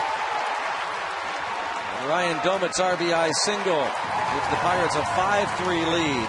Nice at bat for Ryan. Base hit to left for Domit, his 44th ribby of the season, top of the scores. And nicely done, not trying to pull that ball, just going with it. It was out of way. Take what the pitcher will give you. Brad Mills will come out and make a pitching change, we believe. He's had a left-hander up in the bullpen. We'll wait and see if he makes the move. Yep, he's going to the bullpen. Manager of the Houston Astros, Brad Mills, will lift Bud Norris with 2 outs in the 5th inning. A Columbia Gas 8-1-1 call to the pen. The Pirates lead it 5-3, and they look for more.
So far, Ryan Domit, nice bit of hitting, bringing the 2nd run. Line drive over the head of the shortstop, Manzella, bringing in the Pirates' 5th run. And Bud Norris, seen that line drive, trying to jump up and help the shortstop. And that's just one of those knee-jerk reactions that pitchers have, trying to find somebody to get up in the air far enough to bring that ball down. Not to be, and that'll cost Norris any more action as Tim Burdick comes in to make his 67th appearance. 67th. Norris goes 4 2/3, has given up 5 runs to this point on 7 hits. He walked 3, 1 intentionally, and struck out 6. Gave up the home run, the big 3-run home run to Pedro Alvarez. Still responsible for runners at 1st and 2nd. First at bat for Alex Presley. He is 4 for 14. A September call-up. And the Pirates Minor League Player of the Year. Named that recipient yesterday before the game. Started the season at AA Altoona. Promoted to AAA Indianapolis. And he'll finish the 2010 season in the big leagues. Came on to play right field for John Bowker, who was lifted with right knee soreness. And this is quite a test for the rookie, Alex Presley, who has fans already here at PNC Park. Burdick, one of the toughest pitchers in the league against lefties. Since the start of the 07 season, he has limited lefty hitters to a 175 average. That's the 5th lowest opponent's batting average against among all pitchers in the big leagues. 2-1. Occasionally some control issues. 38 innings, 20 walks. 36-year-old Tim Burdick.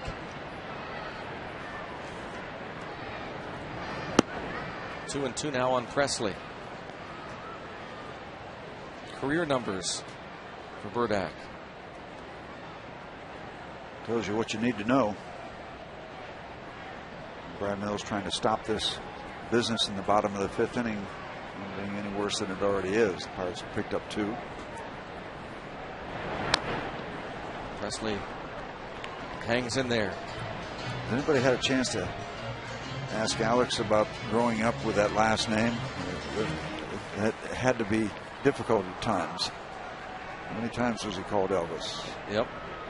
Other than continually.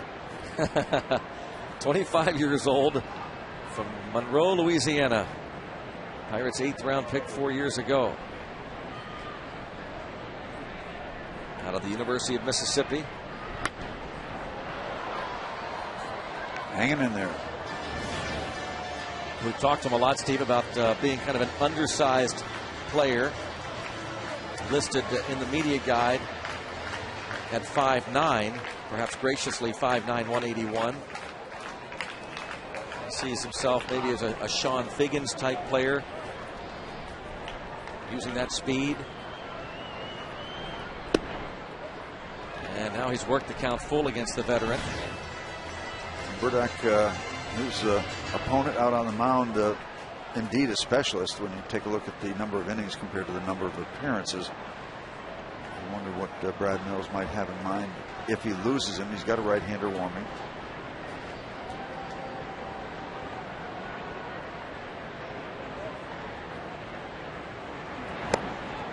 Burdak, the veteran, gets the rookie, Presley. Pirates pick up 2 and regain the lead. It's 5-3 after 5.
Amazing shots. That is so much fun to watch. You know, it's going to be a fact of life. We're going to start looking for that piece each and every night.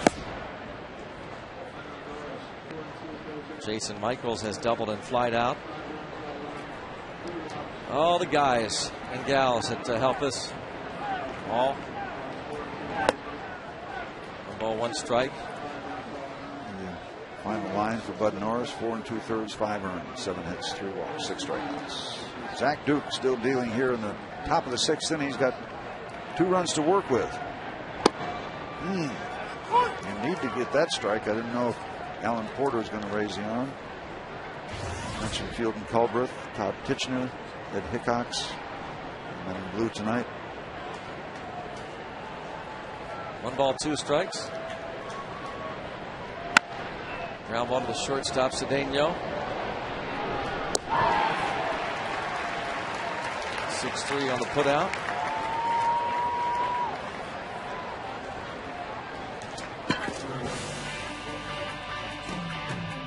Own a piece of the game with the Pirates Authentic Merchandise Collection. The collection featuring game used lineup cards, jerseys, bats, bases, and more.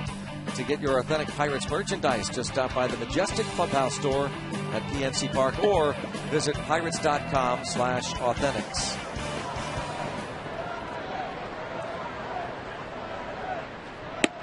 Well, you and I, Steve, will be doing radio tomorrow, so it's your last.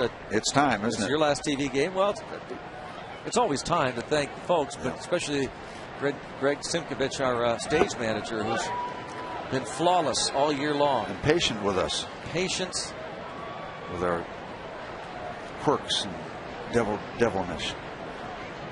Devilnish? Yes. Devilish? The devilishness. Yeah, well, anyway, thank you for all the help. And we keep hearing you got the best crew in the business that handle the cameras and all the stuff in the trucks, and it's appreciated. It really is appreciated. Mr. Pete, Mr. Mitch, thank you for your encouragement, patience, and help. Been good working with you. It's fun. Make it fun.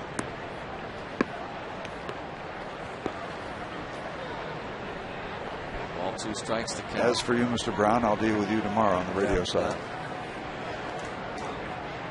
Yes, he did.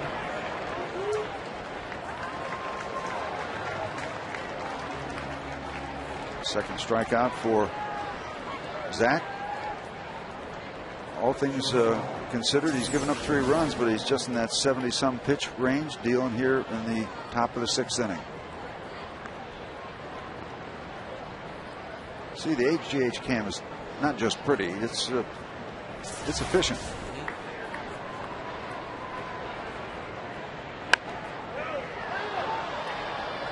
going to head out of play.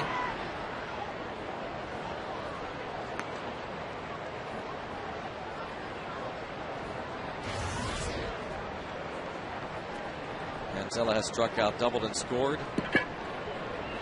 How quickly a year can go by, and then all of a sudden it's September. And, again, thanks to all the folks who make it happen. It is appreciated. We tried to take a step in that direction the other day, didn't we? Yep. Thursday. I think we took a good step. That was fun. We had a chance to spend some time with the folks we work with. Good time. There are many that you don't see when you're here at PNC Park. They're in the truck or trailer behind the scenes. Folks down the street in the studio. Rob, Stan, Danny, Teague, thank you.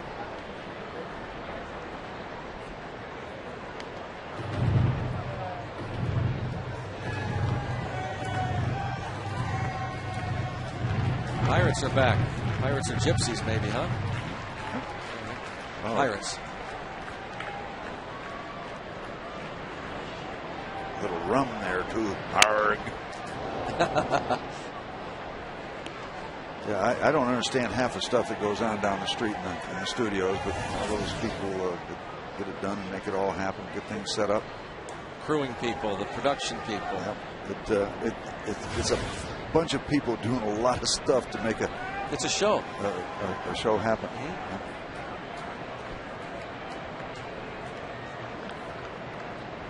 Somebody once said, within the last few years, this stuff ain't voice activated. I have heard that. Yeah.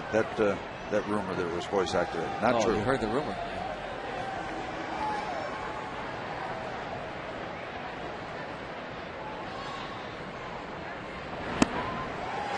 Zach Duke finishing up this 6th inning in nice fashion.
question focusing in on Tony Sanchez, the Pirates' first-round pick in last year's draft. He'll play in the Arizona Fall League, the Mesa Solar Sox.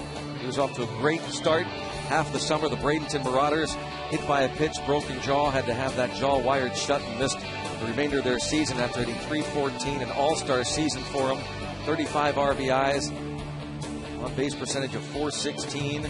Looking forward to watching Tony Sanchez climb the ladder, and it won't be too long before we see him wearing a Pirates uniform. You can pretty much count on that. He is going to be something special. Jeff Fulcino now. Yep, making his 48th appearance. I'll tell you, he has to be going crazy. Out June 22nd? Yeah. I mean, that is, what, 3 months? And his personality does not lend itself to a guy who just sits around. He's had to do that for the most part. The fleecy, what a great night for it. The blanket with sleeves.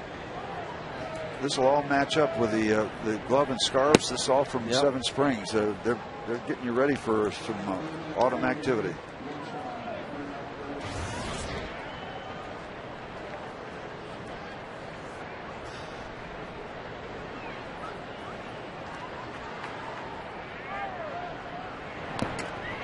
Wants it foul.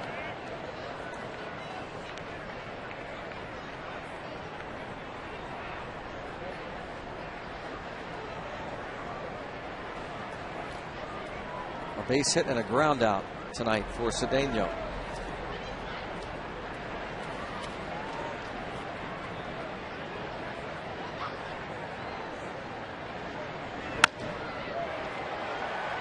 Right fielder Pence.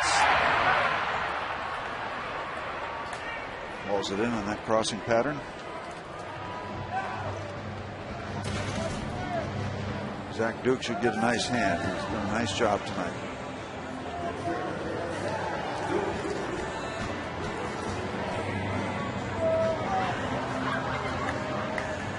Duke tonight has struck out twice.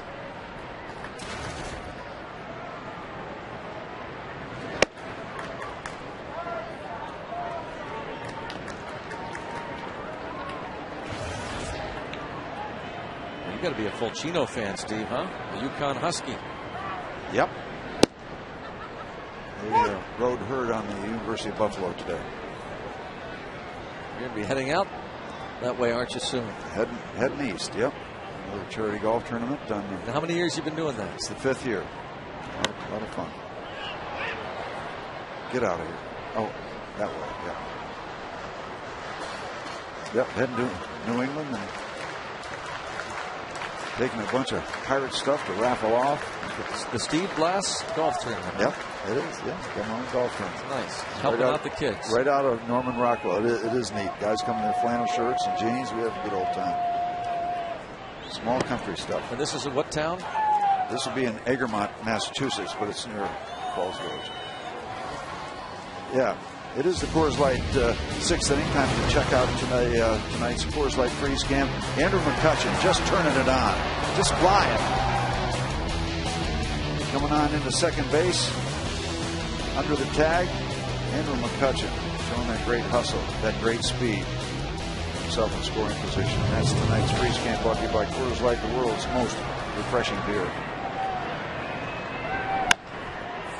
Center field. Bourgeois.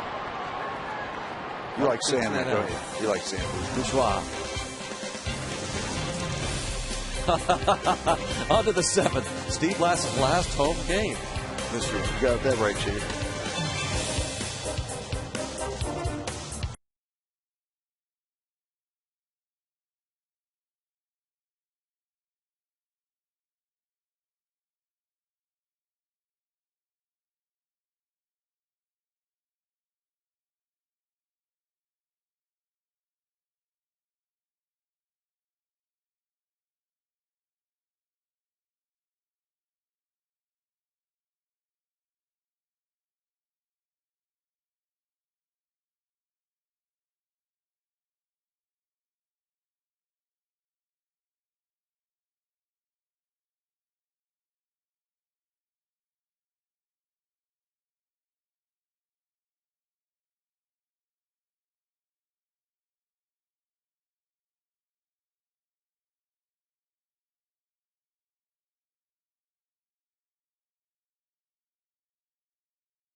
Zach Duke, a 1-2-3 6th. With a couple strikeouts. Yeah.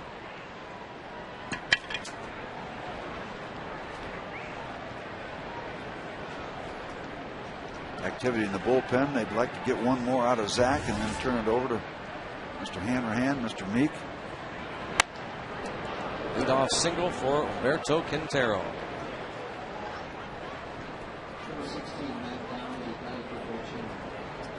Pinch hitter will be Matt Downs for the pitcher Fulcino. Quintero's second hit.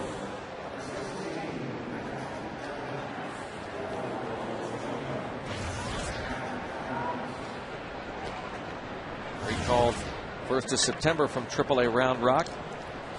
We're not going to get that one extra inning from Zach, doesn't look like, as John Russell makes his way out to the mound.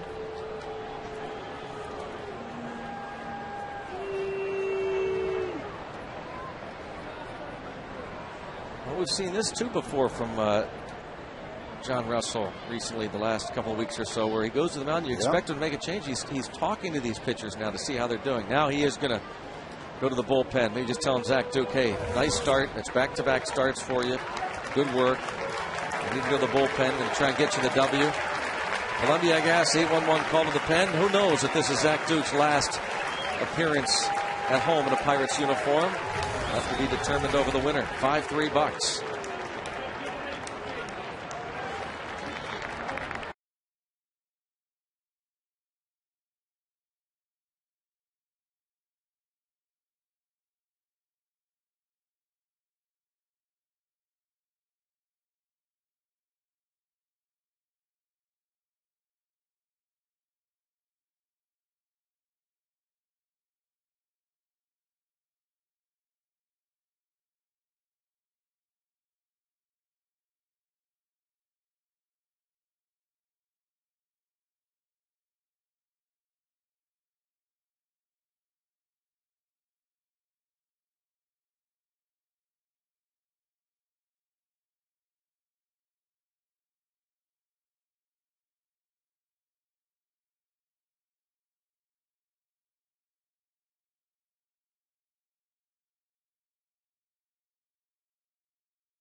Pirates lead it 5-3. Zach Duke goes 6+.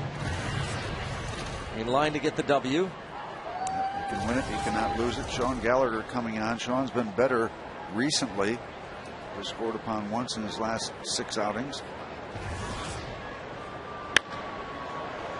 One pitch and one out for Resop as he gets Matt Downs, the pinch hitter, or Gallagher rather. I mentioned Resop, Steve, because I was looking. Resop hasn't pitched since Thursday the 16th. Chris Resop, you have to believe there's some nagging injury or whatever that they're not throwing. That's obvious. We'll check with Neil Huntington tomorrow, Pirates general manager, but this would be obviously an ideal situation. Normally it would be Resop, but Gallagher gets a chance here in the 7th.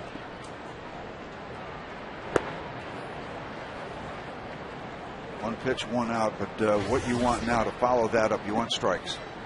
Anything they get, make them earn it.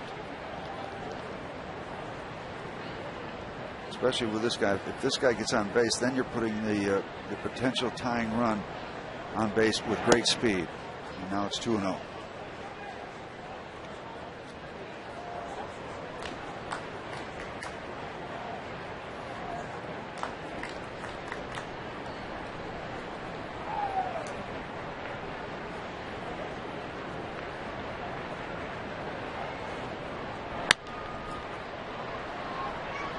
2-1 count. Bourgeois 0 for 3. Last night 1 out of 5 with a couple of runs scored. Michael Bourne probably out for the rest of the season.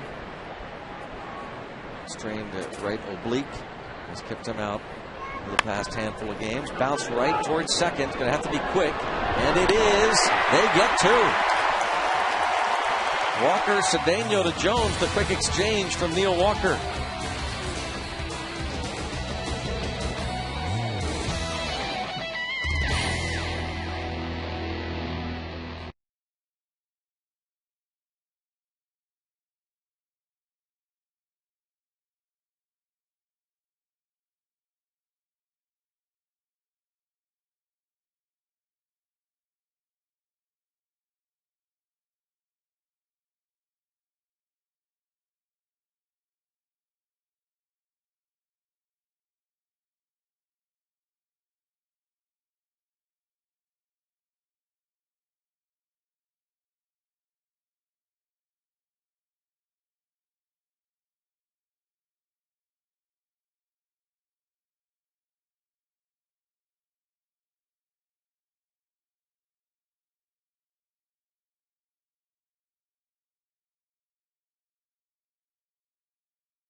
Against the speedy Bourgeois. Real speed. Up the middle. Neil to Ronnie. And they get the call. Now, I want to just show you why it was important for, I think, Neil to give it to Ronnie Cedeno, because you got that much space, and by the time Neil gets over there, Bourgeois is going to make it. So he had to give the exchange. He couldn't go over and take it. And the bare hand, huh? Yep. From Ronnie. Yep. Glad I got to draw on the last night. I am too. I hope we're not done. It wasn't very good. But we've got some time for some more drawings. A couple of innings. Wesley Wright faces Jose Tabata. Barrel Automotive League leaders. Barrel.com. Definitely worth the click. Houston and Pittsburgh in terms of infield hits. 1-2. Jose Tabata has 27 of them.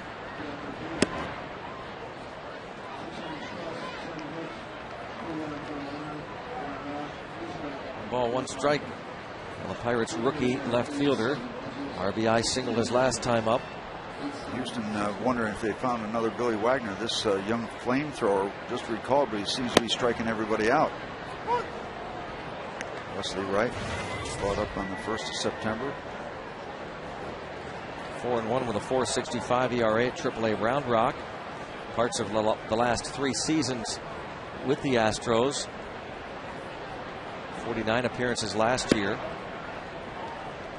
He's done real good work against lefty hitters, not so against the righties. They're hitting .330 against Wesley Wright.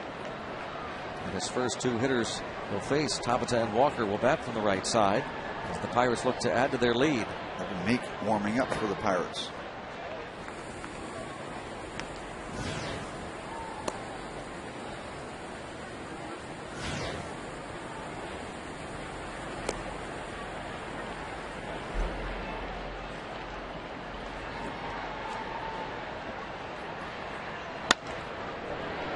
To first, Carlos Lee. 1 out.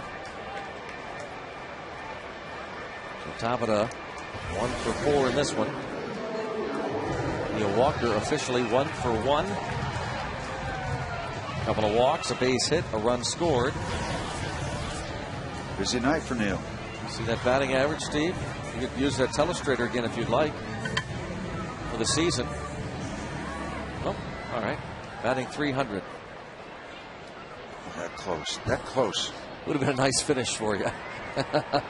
Well, we're not done yet. We're not done yet.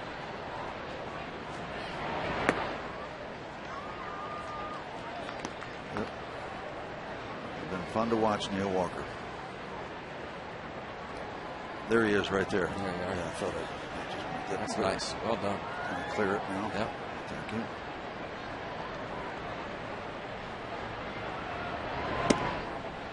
Two and 0.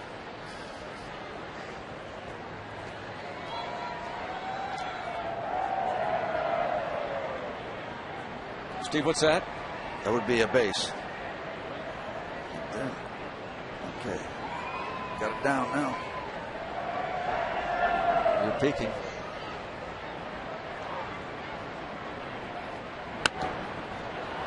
Two 1 count on Walker.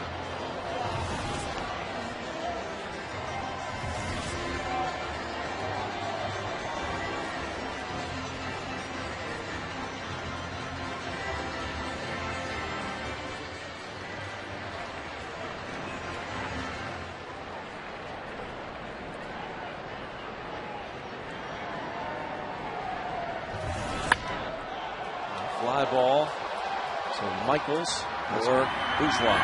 Got under.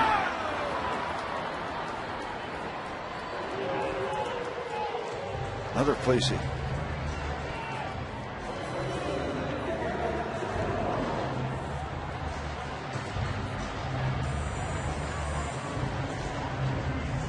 Great use of that Fleacy again there, Steve.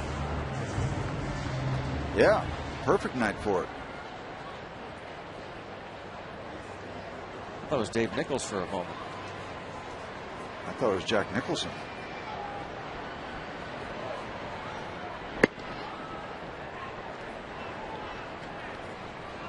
Hold on. No need to circle them.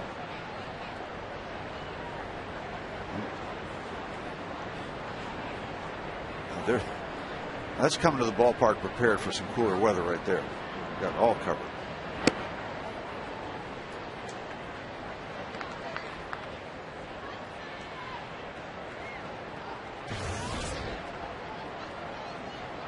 One more home game, of course, tomorrow afternoon. Paul Mahalam for Pittsburgh against Jay Happ, couple of left-handers.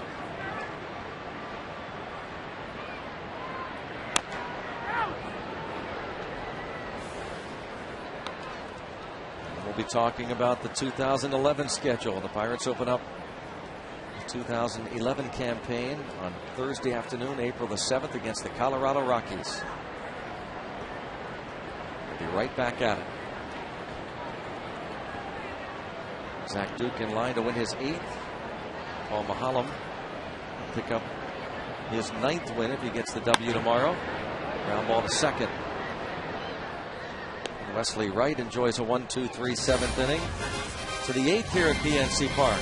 5-3 Pittsburgh.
road ahead is brought to you by your Western Pennsylvania Toyota dealers. Tomorrow afternoon, Astros conclude the Pirates' home schedule, and then it's on the road for 7. 3 with the Cardinals, 4 in Miami.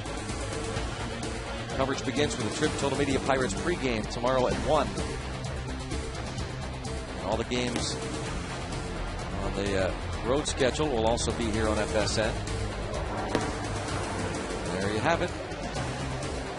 First trip into Miami will be the last series of the year for the Pirates. There's the first game of the series right there. Yeah. What about the first game in St. Louis, Steve? Where's that? Right there. Yep. How about the last game of the year, Steve? C'est la vie. What in the world was that all about? Creative artistry. Ooh.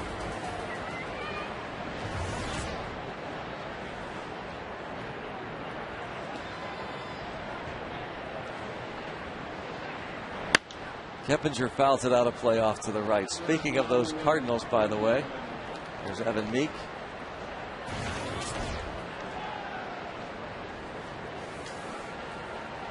Cardinals still mathematically involved, but for all intents and purposes out of it. Both the Cardinals and the Reds played earlier today. Cardinals fell 7-3 to the Cubs. San Diego has defeated the Reds 4-3. The magic number for the Reds to clinch the Central is down to 2.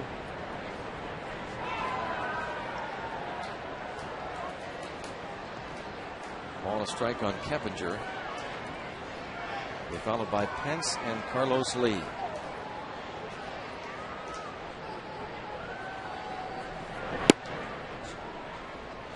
And with the final scores that we have in, we're updating you. Currently a tie in the National League wild card race with the Padres and the Giants. Giants are beating the Rockies 3-2 in the 4th inning. Freddie Sanchez, Andres Torres, Aubrey Huff with home runs for San Francisco. Atlanta half game back in that wild card. Doesn't look good for the Rockies.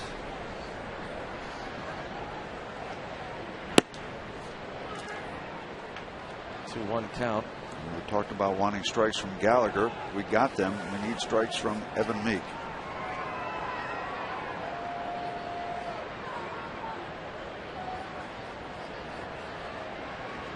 Keppinger 0 for 3 tonight. Takes a strike. By the way, there's an Associated Press story out that umpires are keeping a close eye on game balls at Coors Field. The Giants expressed concern to the commissioner's office that the Rockies might be using juiced balls when they're batting, not using the ones in the humidor. We heard that rumor early in the year. Yep. It's come to light now that teams have been wondering about that. As Evan Meek registers the strikeout of Keppinger, and that's no small feat because Keppinger is the toughest man to strike out in the league. Some severe heat on a cool evening. The baseballs, the humidor has been used at Coors Field for the past several years.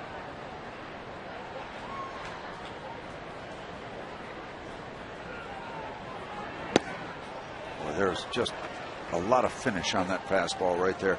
That's one of those ones where you're not overthrowing. That just had that fluid release and a lot of jump at the end. You'll see Evan every once in a while try to overthrow and throw it 300 miles an hour. But that one had just a real nice rhythm to it. Steve, I wonder if he has an efficient inning, and so far it's pretty good. I wonder if this could be a 2-inning save opportunity for him, only because Hanrahan, I don't know how many exactly the pitches he threw last night, but he labored in that 9th inning. Faced, I think, 7 batters in the 9th inning last night. Gave up a couple of runs. So this could be. See how it plays out. Meek has an efficient top of the 8th. Don't know what Hanrahan's availability would be.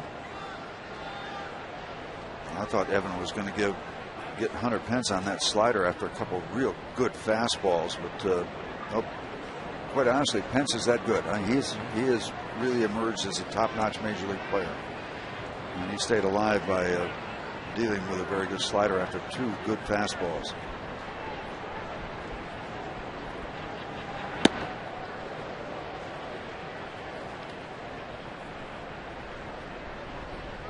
Pitch up and in on Pence. Now where does Meek go? Well, if he goes hard inside, it would be hard, in my mind, for Pence to not be tied up. Slider nasty out of the way. That's a pretty good 1-2 punch here, wasn't it? The high fastball and then down and away with the slider when you got to be protecting for the fastball. That's the good news about being to throw, the ability to throw so hard. They have to start their swings early. When they don't get the fastball, that result can occur.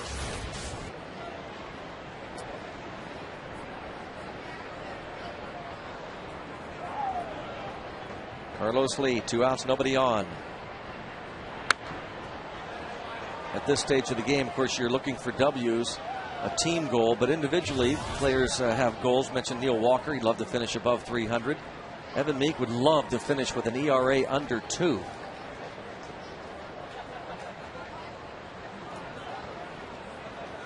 Working his way toward that. Before this inning started, 2.01 ERA. A couple more scoreless innings should get that ERA down under 2. 1 ball, 1 strike to count. He's facing a guy that can run into fastballs no matter how hard you throw them if he gets the pitch that he wants where he wants it. Evan Meek going against the best part of this Houston lineup.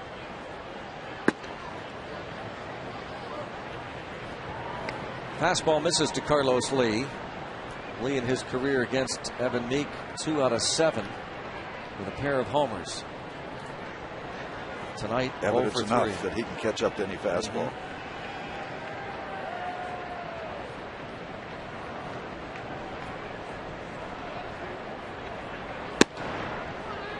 Just overthrowing now. That as opposed to that one fastball that looked like it was so clean and pure. And now just reaching back, just trying to get a little extra. And Carlos Lee going to be looking for a fastball right here. This could be power against power. Walked him. A 2-out free pass. Now Meek will face Jason Michaels. And this becomes a little dangerous because we know what kind of power Jason Michaels has.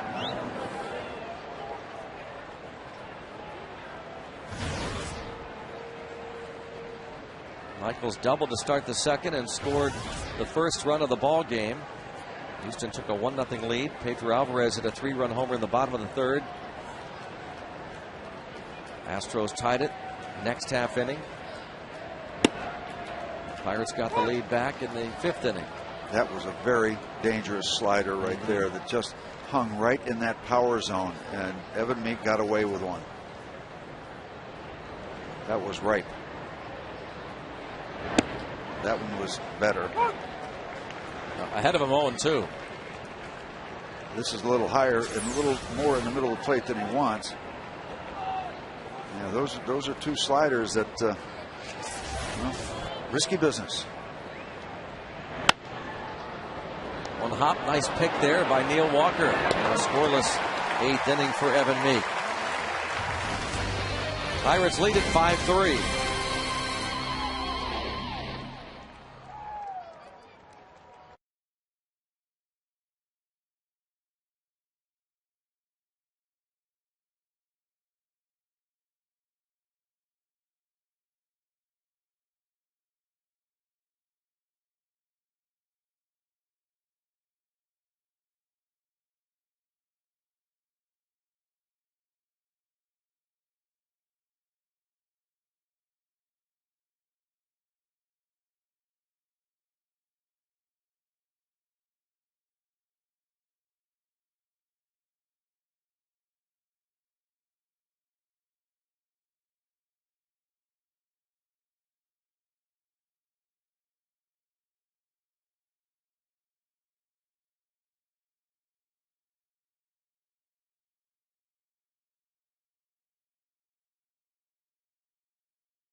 Pedro Alvarez home run in the third inning.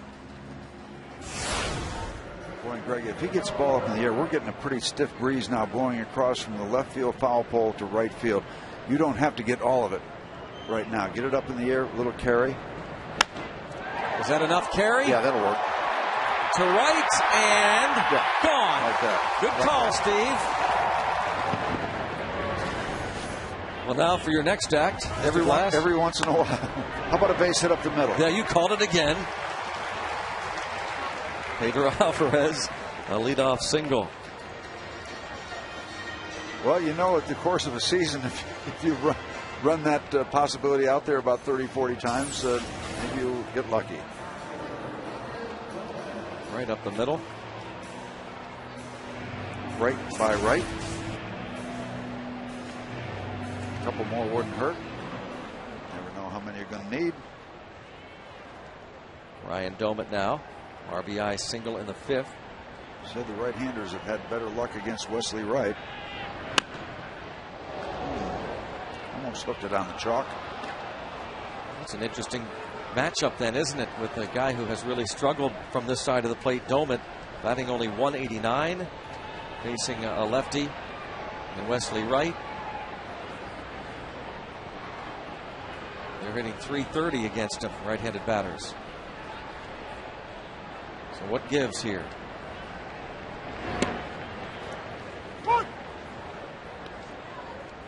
Domit 2 for 6 lifetime against Wesley Wright.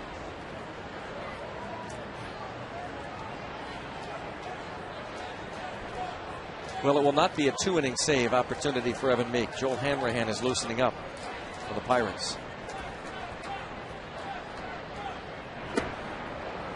Wright wins that battle.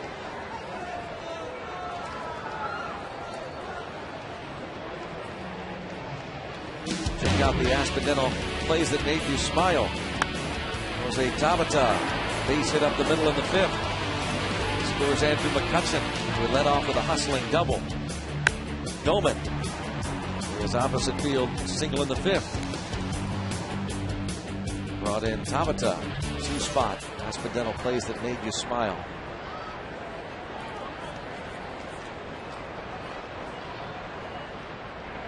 Those 2 runs in the fifth. Snap the 3-3 tie.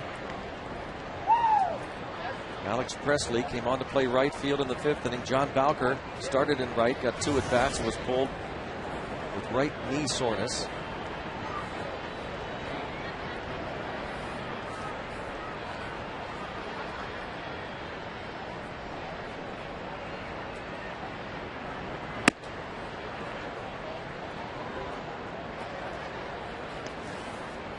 Presley faced a tough lefty in Tim Burdack in the fifth. Burdack struck him out.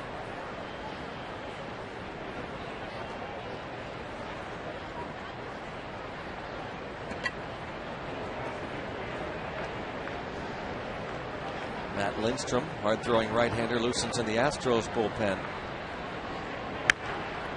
Is there anybody that comes out of any bullpen that doesn't throw very hard anymore? Seems like it doesn't. The year of the fastball.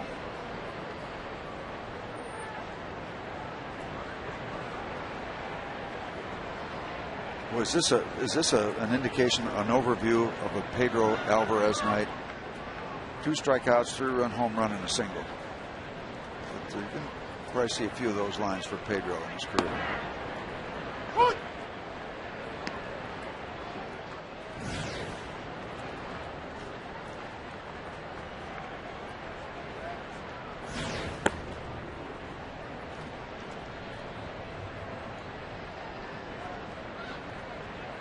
Two balls, 2 strikes.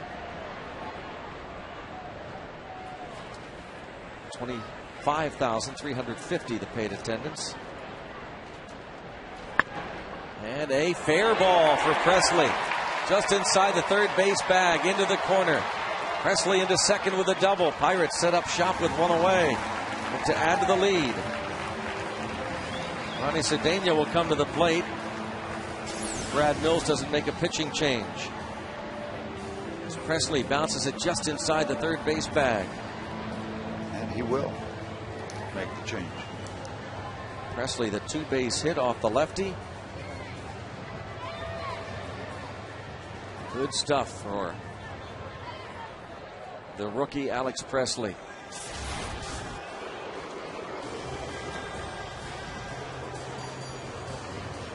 Second and third, one away. Columbia Gas 8-1-1, call to the pen.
Hard blast in the third inning. Pedro Alvarez. The blast to the stands and right off Bud Norris. That's the Gold Hard Blast, brought to you by Coors Light, the world's most refreshing beer.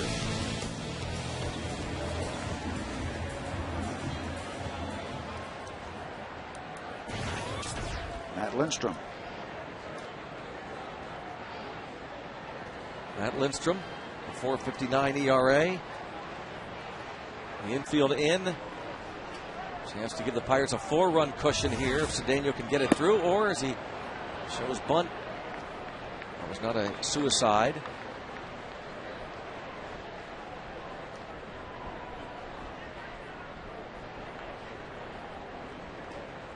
I don't know, Steve, if the Pirates want, with Alvarez running at third, whether that's a good move or not for Cedeno. They prefer him swinging away. You know, a savvy base runner has been around a while. Well, he'll score anyway. The wild pitch.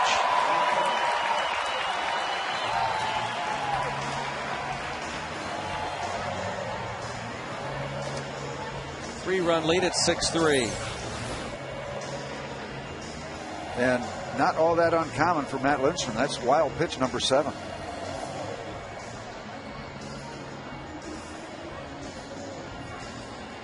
A 6-3 lead. Alvarez scores and Presley moves to a third, so the infield remains in. Now, many times you want your catcher to slide over, but I don't think Quintero had any chance for that. That was just a slider he held on to too long. But Quintero wants a new mask maybe, or a repair. He's one of the few, we talked about this earlier this summer, who still use that hockey goalie style catcher's mask. A lot of catchers in the big leagues tried it. Well, that used to be the thing. Yeah, and for a couple of years it seemed like everybody used it. Now most have gone back to the old school.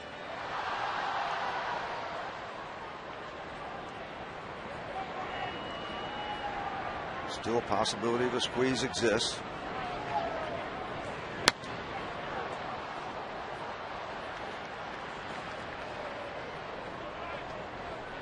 Yeah, the beauty of a squeeze play when you pull it off right is that it's not defensible. The guy's running, you put the ball down anywhere on the ground, it's a run. They can play in as close as they want.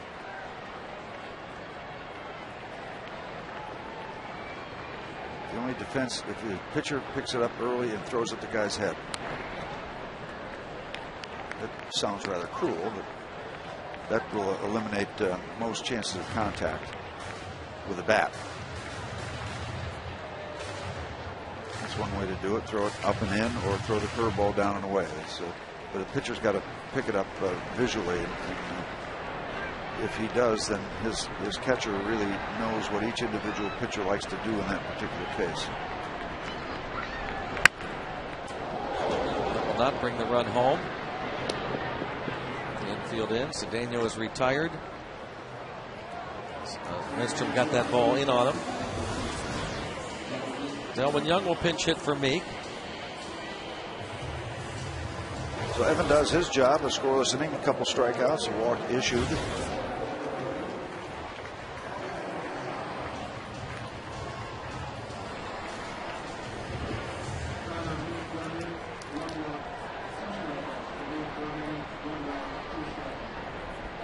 Be tough for Delwyn Young to match or break the team record for pinch hits. He's going to get one here. Manzella throws and gets him.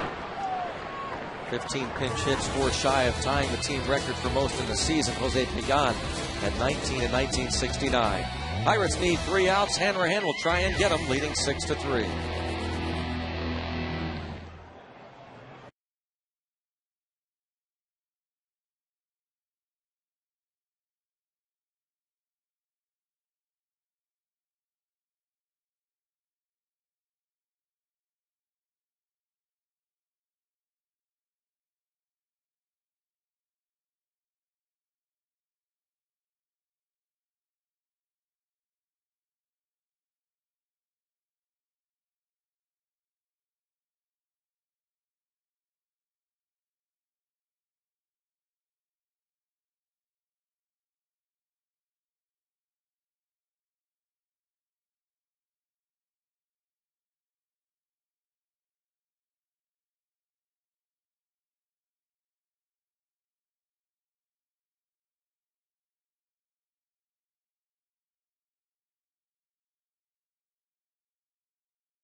The major leagues, Bobby Cox, 2,000 career wins, 4th on the all-time wins list as the Braves defeated and shut out the Washington Nationals. The Rangers 4-3 win. They clinch the AL West for the first time since 1999, defeating the A's. Matt Garza and the Rays beat the Mariners 9-1. Giants get 3 solo homers. They lead the Rockies 4-2 in the 5th. A couple of races yet to be decided, including the West and the wild card. The Braves and the Padres and the Rockies, to a degree, battling it out for the wild card, though the Rockies' chances are slim. And now Joel Hanrahan looks for his 6th save. Got 3 runs to work with. Working toward the bottom part of the Astros batting order. First pitch swinging. Cedeno hits Chris Johnson.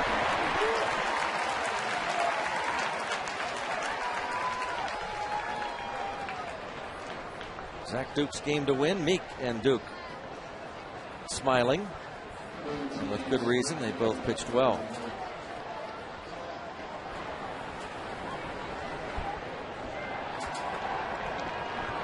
Pinch hitter here. Anderson Hernandez will bat for Manzella.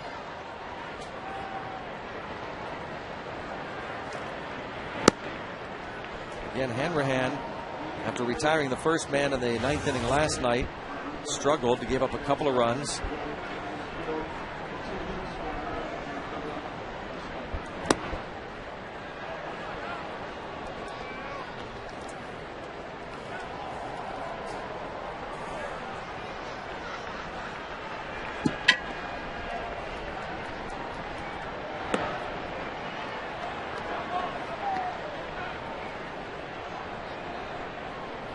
Count.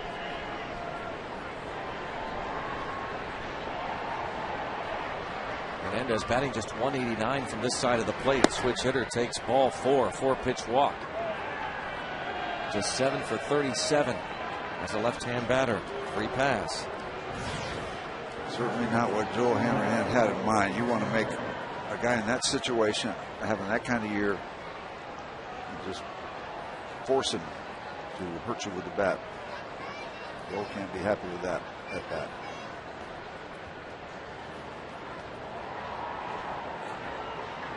Quintero, 2 hits. He had a 2-run double in the 4th. Nowhere close for Hanrahan. Quintero had an RBI single off Hanrahan in the 9th inning last night, and I've said it before, Quintero, a guy that just beats up on the Pirates. How about a ground ball right here? Wow. That nowhere close. A breaking ball that missed badly and a fastball that wasn't close.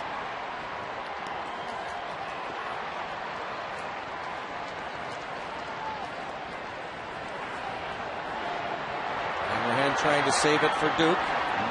Over 25,000 here, revving up.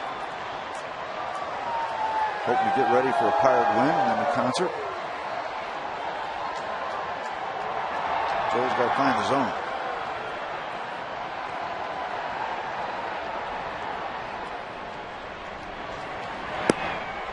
There we go. I don't think we've ever done an AGH wave shot, but look behind Alvarez there. See the stands? I think it looks better in real life. All right.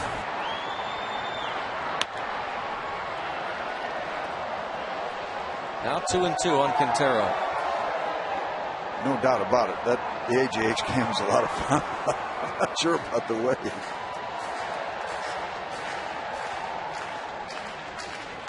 There's a lot of fun right there. That'll be fun for days. Down on strikes. And the Astros are down for their final out. And let me just say it again, because this is my last crank on TV. Thanks for all the folks, all the support, all the encouragement, all the fun for the summer. Thank you so much as you watch us strike out. It means a lot. Look forward to cranking it up next year. FSN. Thanks to everybody.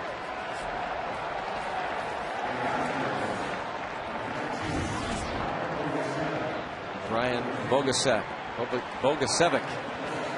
Brian Bogusevic is going to pinch hit for Lindstrom.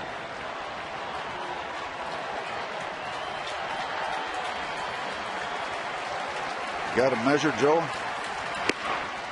They'll let the runner take second on defensive indifference.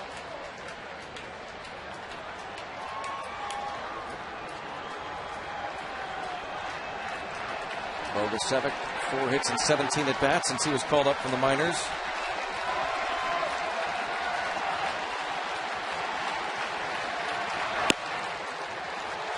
The last home night game of the year. Pirates trying to end it on a winning note and look to take the series tomorrow. Wouldn't it be ironic if they did? They'd wind up with the same home record as they had last year. Win tonight, win tomorrow. And now down to their last strike.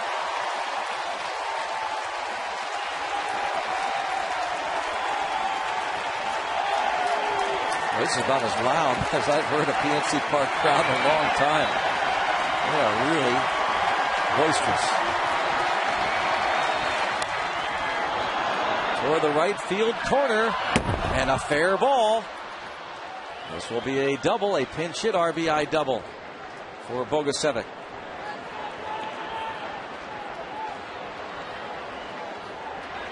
Brings home Hernandez.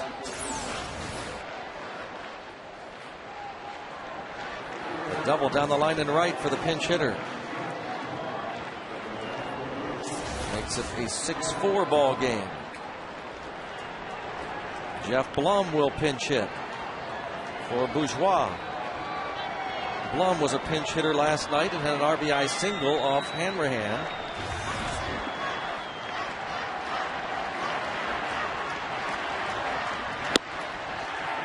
And another strike.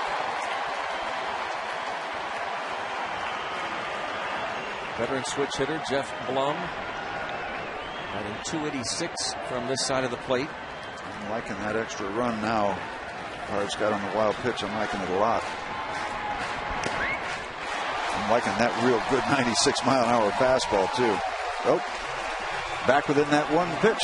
0-2 now, Steve. No messing around here, huh? Hanrahan Heat. All right. All right. Same thing.